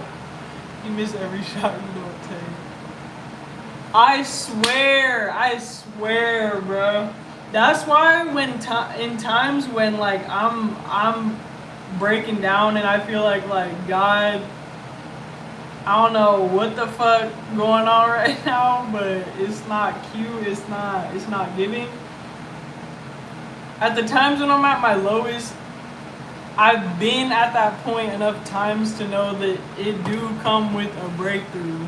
Even if it's not right away, like you gotta have tunnel vision. You gotta see that light at the end. You got to. You can choose not to,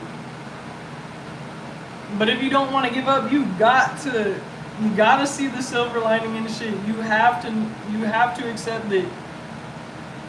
God damn, like God, I know you know that I feel like throwing in the towel right now, but I know that I'm just gonna sit with this and feel it and process it, because giving up is not a fucking option. That's the thing. Some people are so comfortable that giving up is an option. Settling is an option. I'm not everybody. I'm not y'all. It's not an option for me. I mean, it already hasn't been. Cause I know that I'm gonna regret fucking having a pity party and victimizing myself when that could have been energy that could have been transmuted to just show me how much more strong I am. And I know. Cause I know personally. We get tired of being strong. We don't always want to be fucking strong. But when God starts to match you, it just makes it a little bit more worth it. Damn. I'm like out of breath. I don't know if it's because I'm talking too much or if I need a drink. I'm about to go get my water bottle.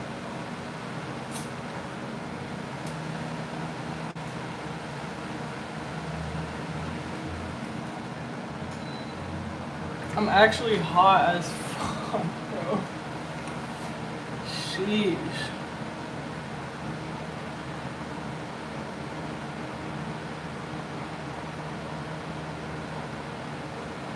See, I don't know too much about that, like what you were saying about like tech and stuff, but yeah, that is dope. You got the knowledge and it's gonna come with the power. I was feeling down, but after watching you, I feel much better. I'm glad. And that's another thing is like, that's the reason I do this, not to get monetized on here. I get on here because You know, it's pretty much like the analogy of people that like to please their partner in the bedroom. For some people, that turns them on, like that is enough for them. It's the same thing. I, in turn, get re-inspired and re-motivated within myself, knowing that I'm motivating other people. So for me, it's not transactional. I'm not looking for money.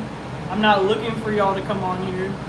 People are willingly coming, and the algorithm is doing what it do. But I'm receiving a symbiotic relationship from getting on here. It's not transactional.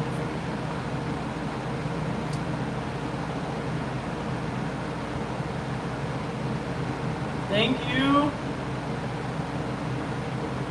And I like knowing that I positively affect other people's days, because life is fucking lifing right now. It's fucking lifing. But I'm almost like, right now I'm delusionally believing in myself because I'm just not giving myself another option. And if I fail, I'm gonna start over.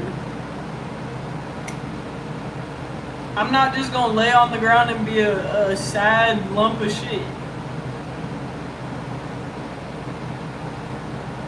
I can take those moments to pity myself in private, but I'm not dragging it. I'm not dragging it. That's another thing that I've learned as life goes on.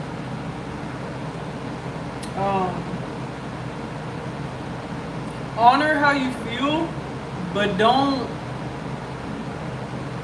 let your emotions, I don't even know how to say it. Don't let your emotions control how you feel for too long. Don't as emotions come,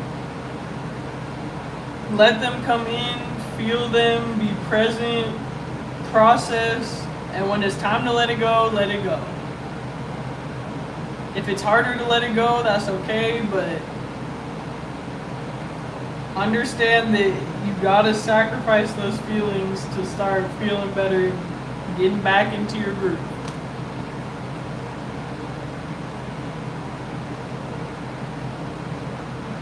Just form a business around your core competency. If you've worked in an industry that you understand, take your lessons and yeah, I know. Yeah. I'm already knowing, bruh.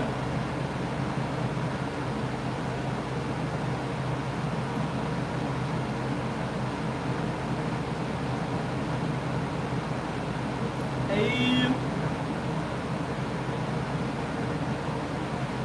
I mean, the only thing that I've known is restaurant industry, and I don't really want to teach people about that or be a kitchen manager. So that's why I am putting myself into an opportunity where I have to learn about these insurances and that type of stuff. But this is my business right here. This is my business aside from my career that I'm about to move into, because I'm going to get paid for the life experience that I'm sharing with you guys. It's not as definitive as actually having knowledge about certain things like this opportunity is gonna give me. But you know what's funny? The pool guy's outside. The pool guy finally showed up, motherfucker. Where you been? That shit looked nasty as fuck. And even after he does fucking fix it, I'm not getting back in that bitch. Shit looked nasty. Your first 6 months to a year, you may not make revenue. However, all the expenses you are accumulating through purchases, subscriptions, and receipts from other purchases purchases are tax deductible. Yup. And that's what that guy was saying. Like, he was like, you're gonna get a $250 incentive a week to start out, because we know that you're not making commission off the bat, but there's a lot of tax write-offs that you'll have the opportunity to capitalize on.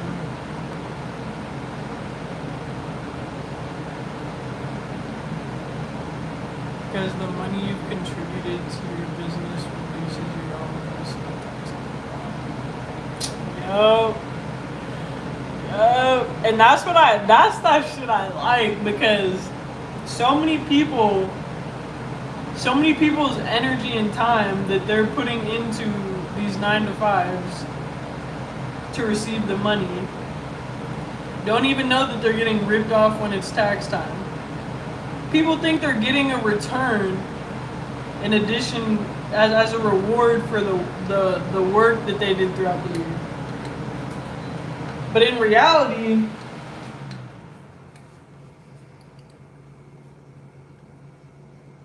you're just getting a little bit of what they took out. You're not even getting the whole thing back, though. So when people are happy about their little $1,000, $2,000 they get back in taxes, you paid out more in taxes than that. I can guarantee it. Especially if it's like every 2 weeks, if you get paid bi-weekly and $250 are coming out of taxes or coming out for taxes, that's already $250,000. But you happy about getting a little $1,000, $2,000 back? The government been playing in people's faces. But as long as you're comfortable receiving that, as long as you're comfortable living paycheck to paycheck, as long as you're comfortable going into a 9-to-5 and not really investing in being a business owner or entrepreneur because it's too hard, it's too much work, it's your choice. But yeah, the government been playing in people's faces. And what was I gonna say? Fuck, I was gonna say something.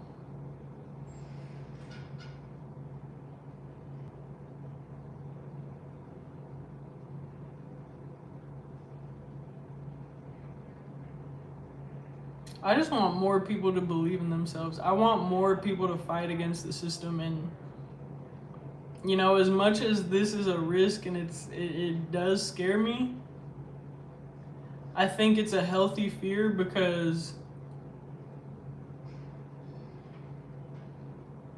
I'm fighting the system in my own way. Like, I'm gonna determine the financial freedom I want, not the fucking government. Not a manager at some fucking company. Not the higher ups at some company. I'm not putting my faith, trust, loyalty into places and people that aren't returning that. And that doesn't mean that my managers were shitty people to me, but I do understand that they can only advance me so far within a company. Choices come from higher ups because it's their business. It's their company.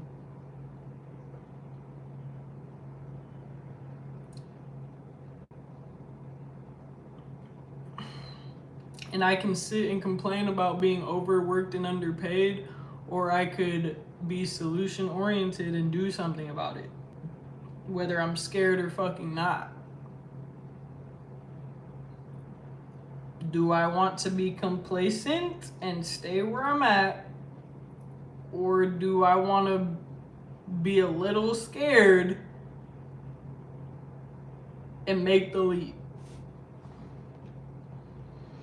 And again, I know it's gonna be some nights I don't want to study. It's gonna be some days I don't want to go out. It's gonna be some emotional times when there's other stuff in the back of my mind, but that doesn't stop the fact that it doesn't. You can't let that totally get in the way. Hey, I'm 25. How is life like in America?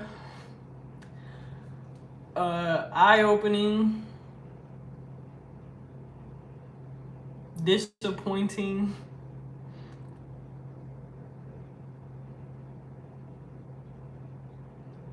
and it is what you make it, though. Thank you. Thank you. I've been through so much. I'm damn near numb. Same.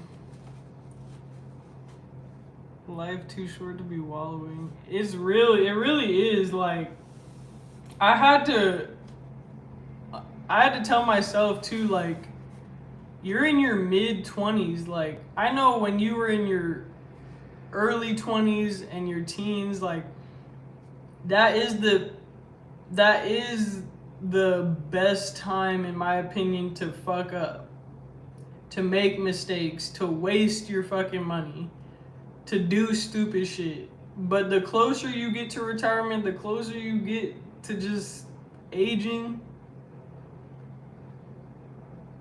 I'd encourage better choices, you know? Thank you.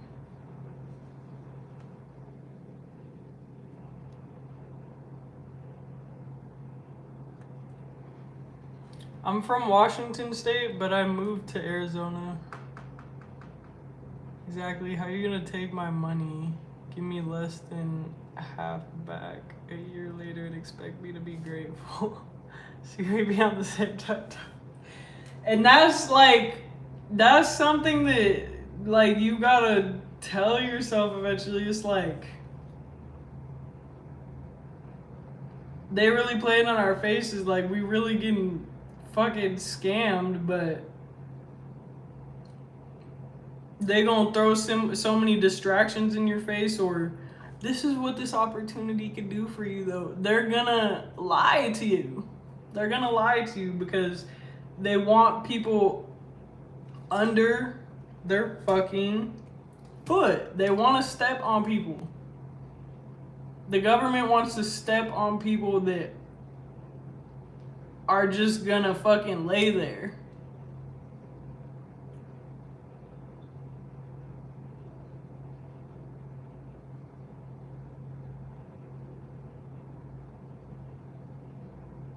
The government wants people to be scared enough, so to keep people scared, you have to keep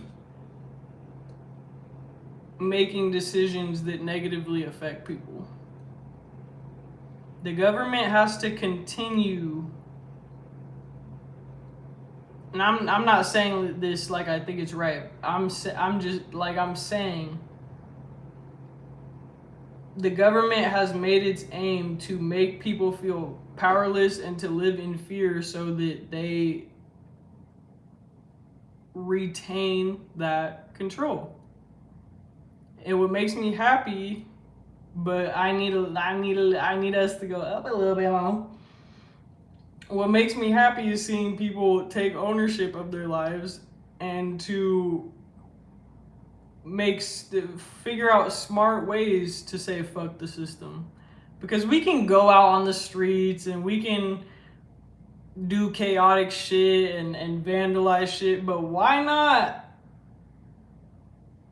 not just fucking boss up and say, you don't determine shit, bitch.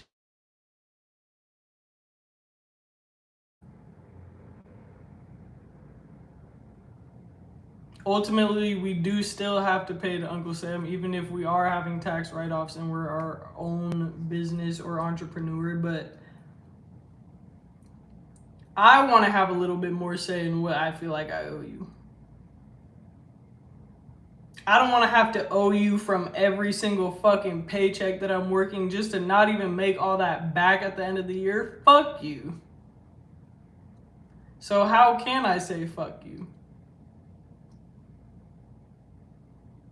Opt out of the system. How? Find a way. Maybe entrepreneurship ain't the only way, but we don't got too many options.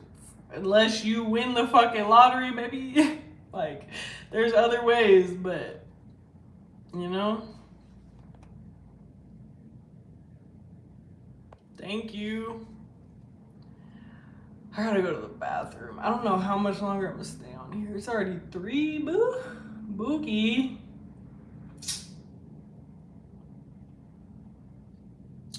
I'm wondering if I should just get off now and then go to the bathroom. I think I am gonna get off. This live been so good. Look at all them likes. 76. Y'all fucking with me. Thank you.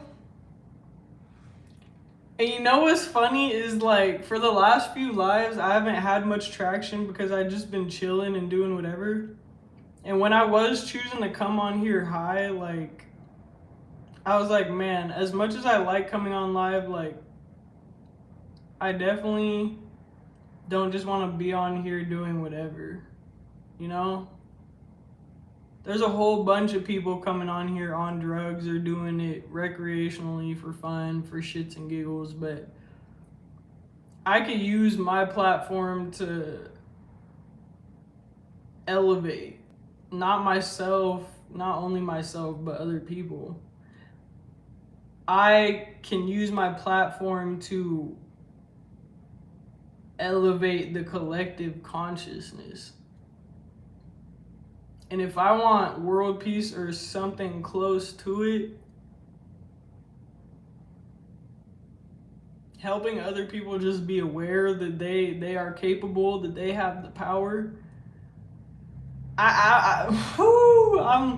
stuttering because, like, I be speechless at the revelations that I understand about how my choices are an example for other people. Not everybody is meant to influence other people. Not everybody's meant to be an influencer. Not everybody's meant to be a leader. Not everybody's meant to be placed in a position of authority. And we know that and see that clear as day nowadays because a bunch of people placed in power are abusing it. Every day, all day. Multiple times a day. With no care because they have the authority. Now, while it may not be as easy to strip them of their authority or receive justice by, you know, them receiving rightful consequences, that doesn't mean that karma isn't still a thing. That doesn't mean that God doesn't see all that is happening. If you believe in a God, because personally I do. That doesn't mean that there aren't ways that we can help the world be a better place.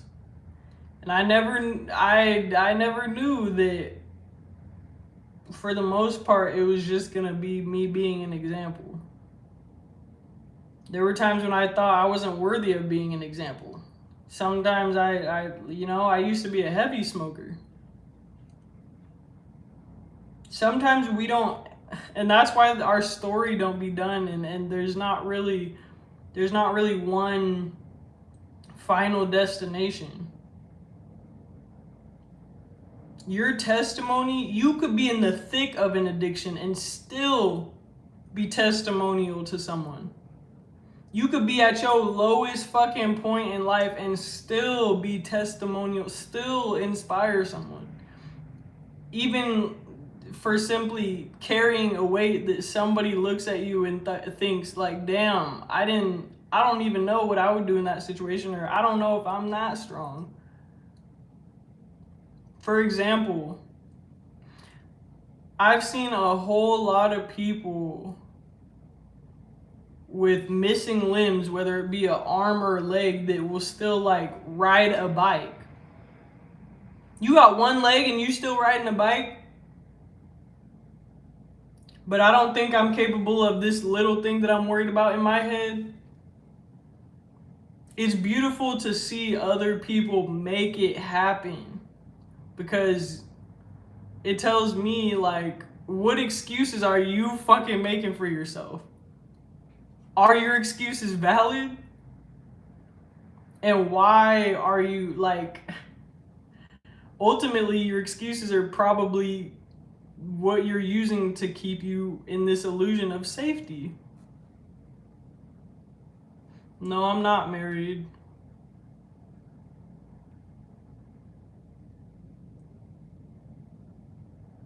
Thank you. Hey, what's up?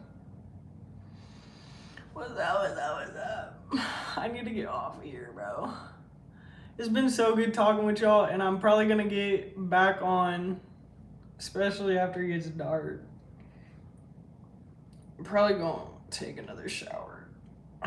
That's the thing, bro. Living in Arizona,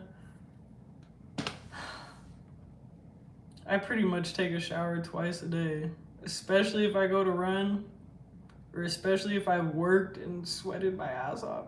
No more working in that fucking sweatshop, y'all.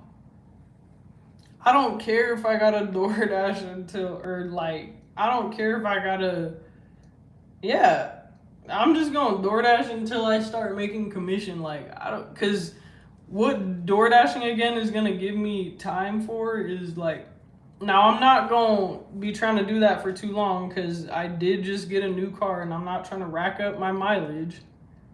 But with having a new car, I'm less likely to have problems, except for like needing more frequent oil changes because I'm again in a new car now. But where was I going with that? Shit. I know that I'm gonna make a temporary sacrifice for a long-term, outcome. And being able to work when I want, which is probably going to be early in the morning or late at night when other people aren't on the platform making money, 11 p.m. to 2 a.m. Like, I'm going to have my own schedule, but that's also going to be on top of my own schedule in this career. So I'm taking a temporary dip in feeling secure. I'm temporarily not going to have stable income, but I have a plan. And I've always had a plan. And even when I fear that my plan is not going to work out, whatever's in God's plan is going to carry me. I've even told myself, like, I'm okay if things go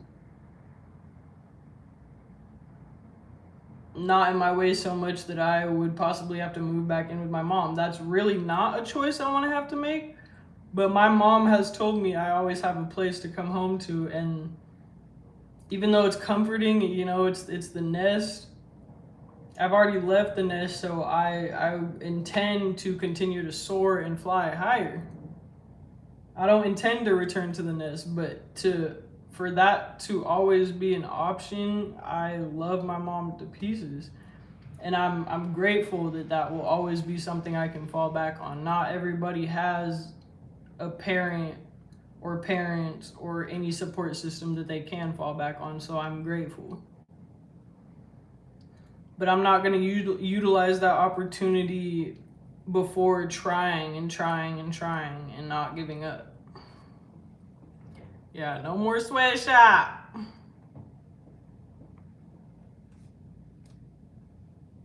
You were in Mesa before. Where are you at now, cuz? Well, actually, I don't know if you want to share that, but that's where I'll be working, is in Mesa. Well, I'll be working in Mesa in the Phoenix metro area. And I see a lot of potential because, and it's the reason that the guy that was telling us about the job and stuff and giving the presentation, he and his wife decided to move to Arizona because he had gotten opportunities to move in to like Florida and other places, California, but his wife was like, nah, I really don't want. But a place that she did consider living was Arizona. But I also know that I'm gonna do very well with this type of career within the place that I'm at, because a lot of people are influxing into Arizona. A lot of people have been. A lot of people want to retire somewhere warm. And so, like, sometimes, you know, Florida is too humid for some people. California is too expensive for other people. So a happy medium, a lot of people that want to retire are moving to Arizona.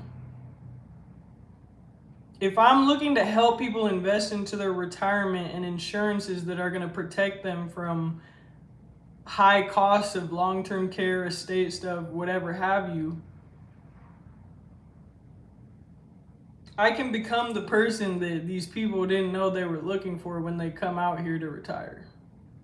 Some people have their retirement already figured out. Cool. But if I know that a lot of people are moving here to retire, like, I'm going to be successful in this career if I work for it, and I want to get to the point where like if y'all have seen How to Get Away with Murder, Annalise Keating, the way she's so good at her job, she don't gotta force people to want to work with her. And the wins show for themselves. The referrals, the testimonials, the reviews that people have of you show for itself.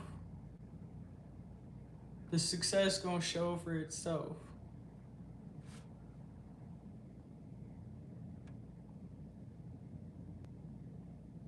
A diamond starts off as a piece of coal. Yes, I was literally just thinking that last night. I was in bed and I was like, the difference between people who are extraordinary and people who believe they're ordinary is that pressure, because pressure creates diamonds. Before you create a diamond, it's just a fucking rock. It don't look like a diamond. It don't look like a diamond.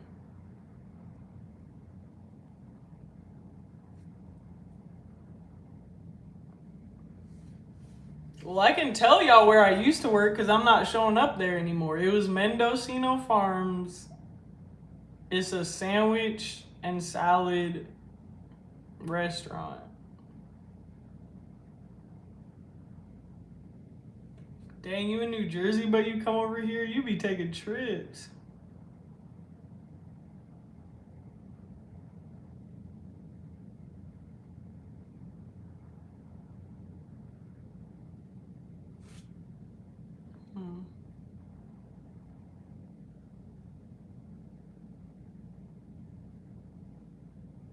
Thank you. He said I'm gonna be tipsy as hell if you get on later.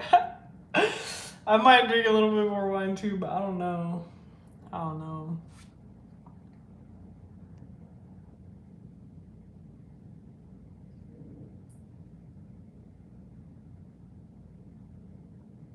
No, I'm not on Facebook. Don't tell him where you worked at. I mean, I'm not doing the nail stuff. I'm not doing the beauty industry anymore. That's the thing, is like, I'm also not scared to like try things and know that if it's not for me, like, it's time to dip out. But I'm gonna take this in longer stride, knowing that the gratification, the income is not gonna come immediately.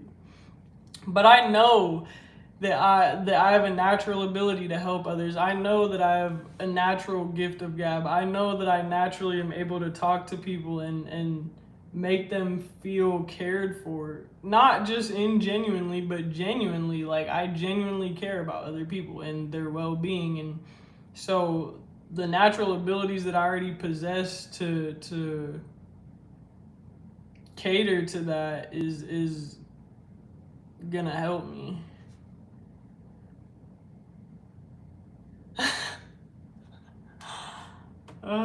Type shit. I'm hungry as fuck. I need to go grocery shopping is what I need to do. And I need to pay rent too. Or I fuck around and forget and get a late fee.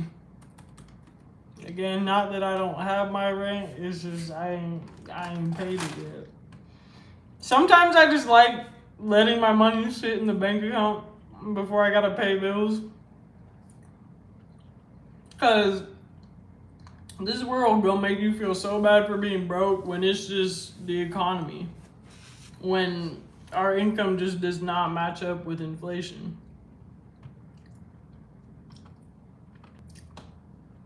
And I'm gonna tell y'all, I'm tired of feeling like my financial situation is out of my control. That is what gave me enough motivation to just, you know.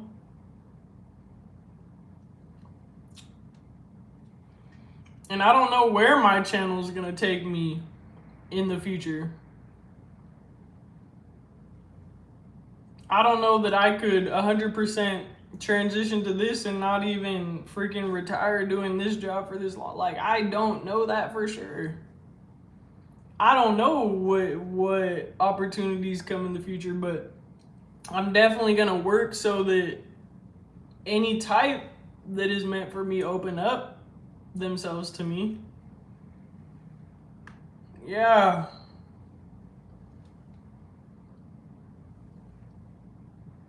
You be doing this every day. You have really helped me. I'm glad.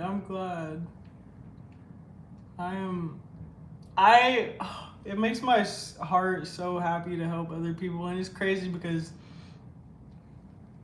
not everybody's like that. I don't know. I feel a sense of purpose and fulfillment helping other people, but it's how I'm helping other people. I'm not necessarily helping other people when I'm in a kitchen. I'm just making people's food. And that's another thing that clicked too was, who was it? It was my manager, but my manager and one of my coworkers have said something similar. They were like, we're not in here saving people's lives. We're just feeding them. So it's not dire. You don't need to stress too much. But I'm still the type to stress because you're stressing me about the ticket about to go red, about to be, sitting for too long. Y'all are stressing me to pump shit out fast. Like, even though you're telling me don't stress, this is an environment that breeds stress. And when I was first working line cook jobs, actual line cook jobs, and not making fresh fucking salads and sandwiches, I liked the chaos. It was organized chaos to me. But now I want a job where it's not gonna raise my fucking cortisol levels, bro. It's not gonna raise my blood pressure. I'm not gonna crash out at least once a day on shift. Like, I don't want to be a crash dummy for no fucking kitchen no more. Be my Alicia Keys, I give you the Swiss beats. Hey, that was fire. That was bars.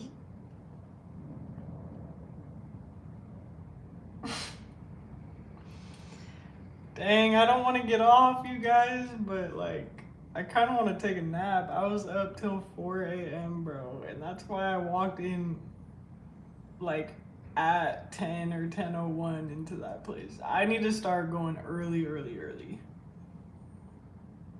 And even then, that's going to build a good habit too, because if I go in early, I can study before I can study or do whatever before I actually get into the office hours.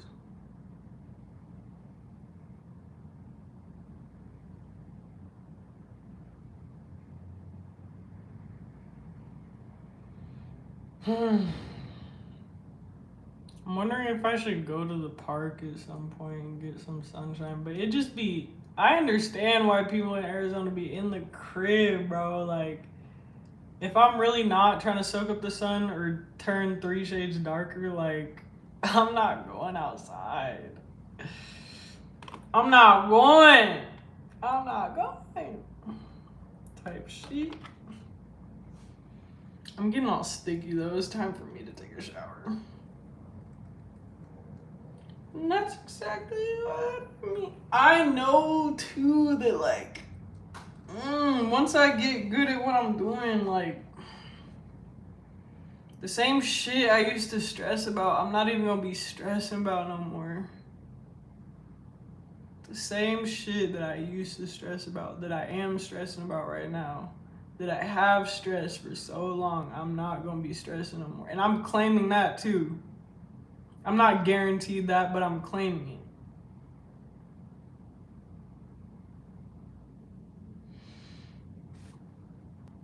All right, y'all, I'm gonna get off. I'm gonna come on later. I feel like I can promise that because I'm most likely gonna come on later. Because I have my usual nighttime people that come and check me out. Because we're all in different, like, I mean, some of us are in the same time zone, but there's, you know, we got all types of different time zones up in here. The beauty of the internet.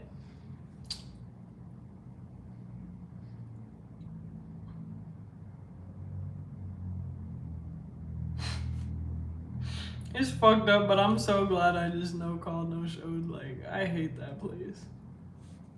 And I don't feel like I was properly appreciated. Not that anybody was like rude or fucked up towards me. I just, you know, when you feel like your hard work is being taken advantage of, whether it's intentional or not. I'm over that shit.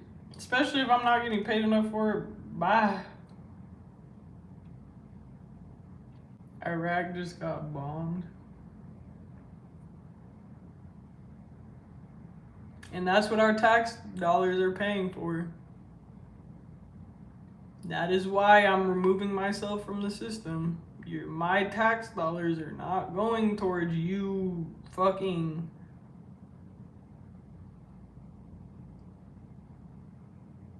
taking a bunch of lives, bro.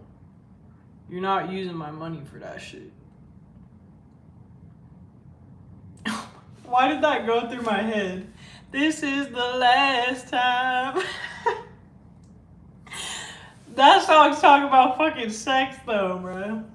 Not Trey Songz. This is the last time. But it is.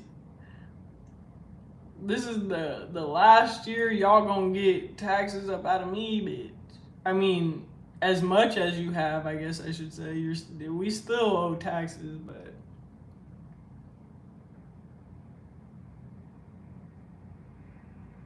bye. I'm not in Ireland. I'm in the US, babe. I love y'all. I'm gonna come back on here. I'll probably be on. I won't say a time just because I'm not gonna rush my process as far as recording the song and starting to mix it, but I'm gonna get back on here.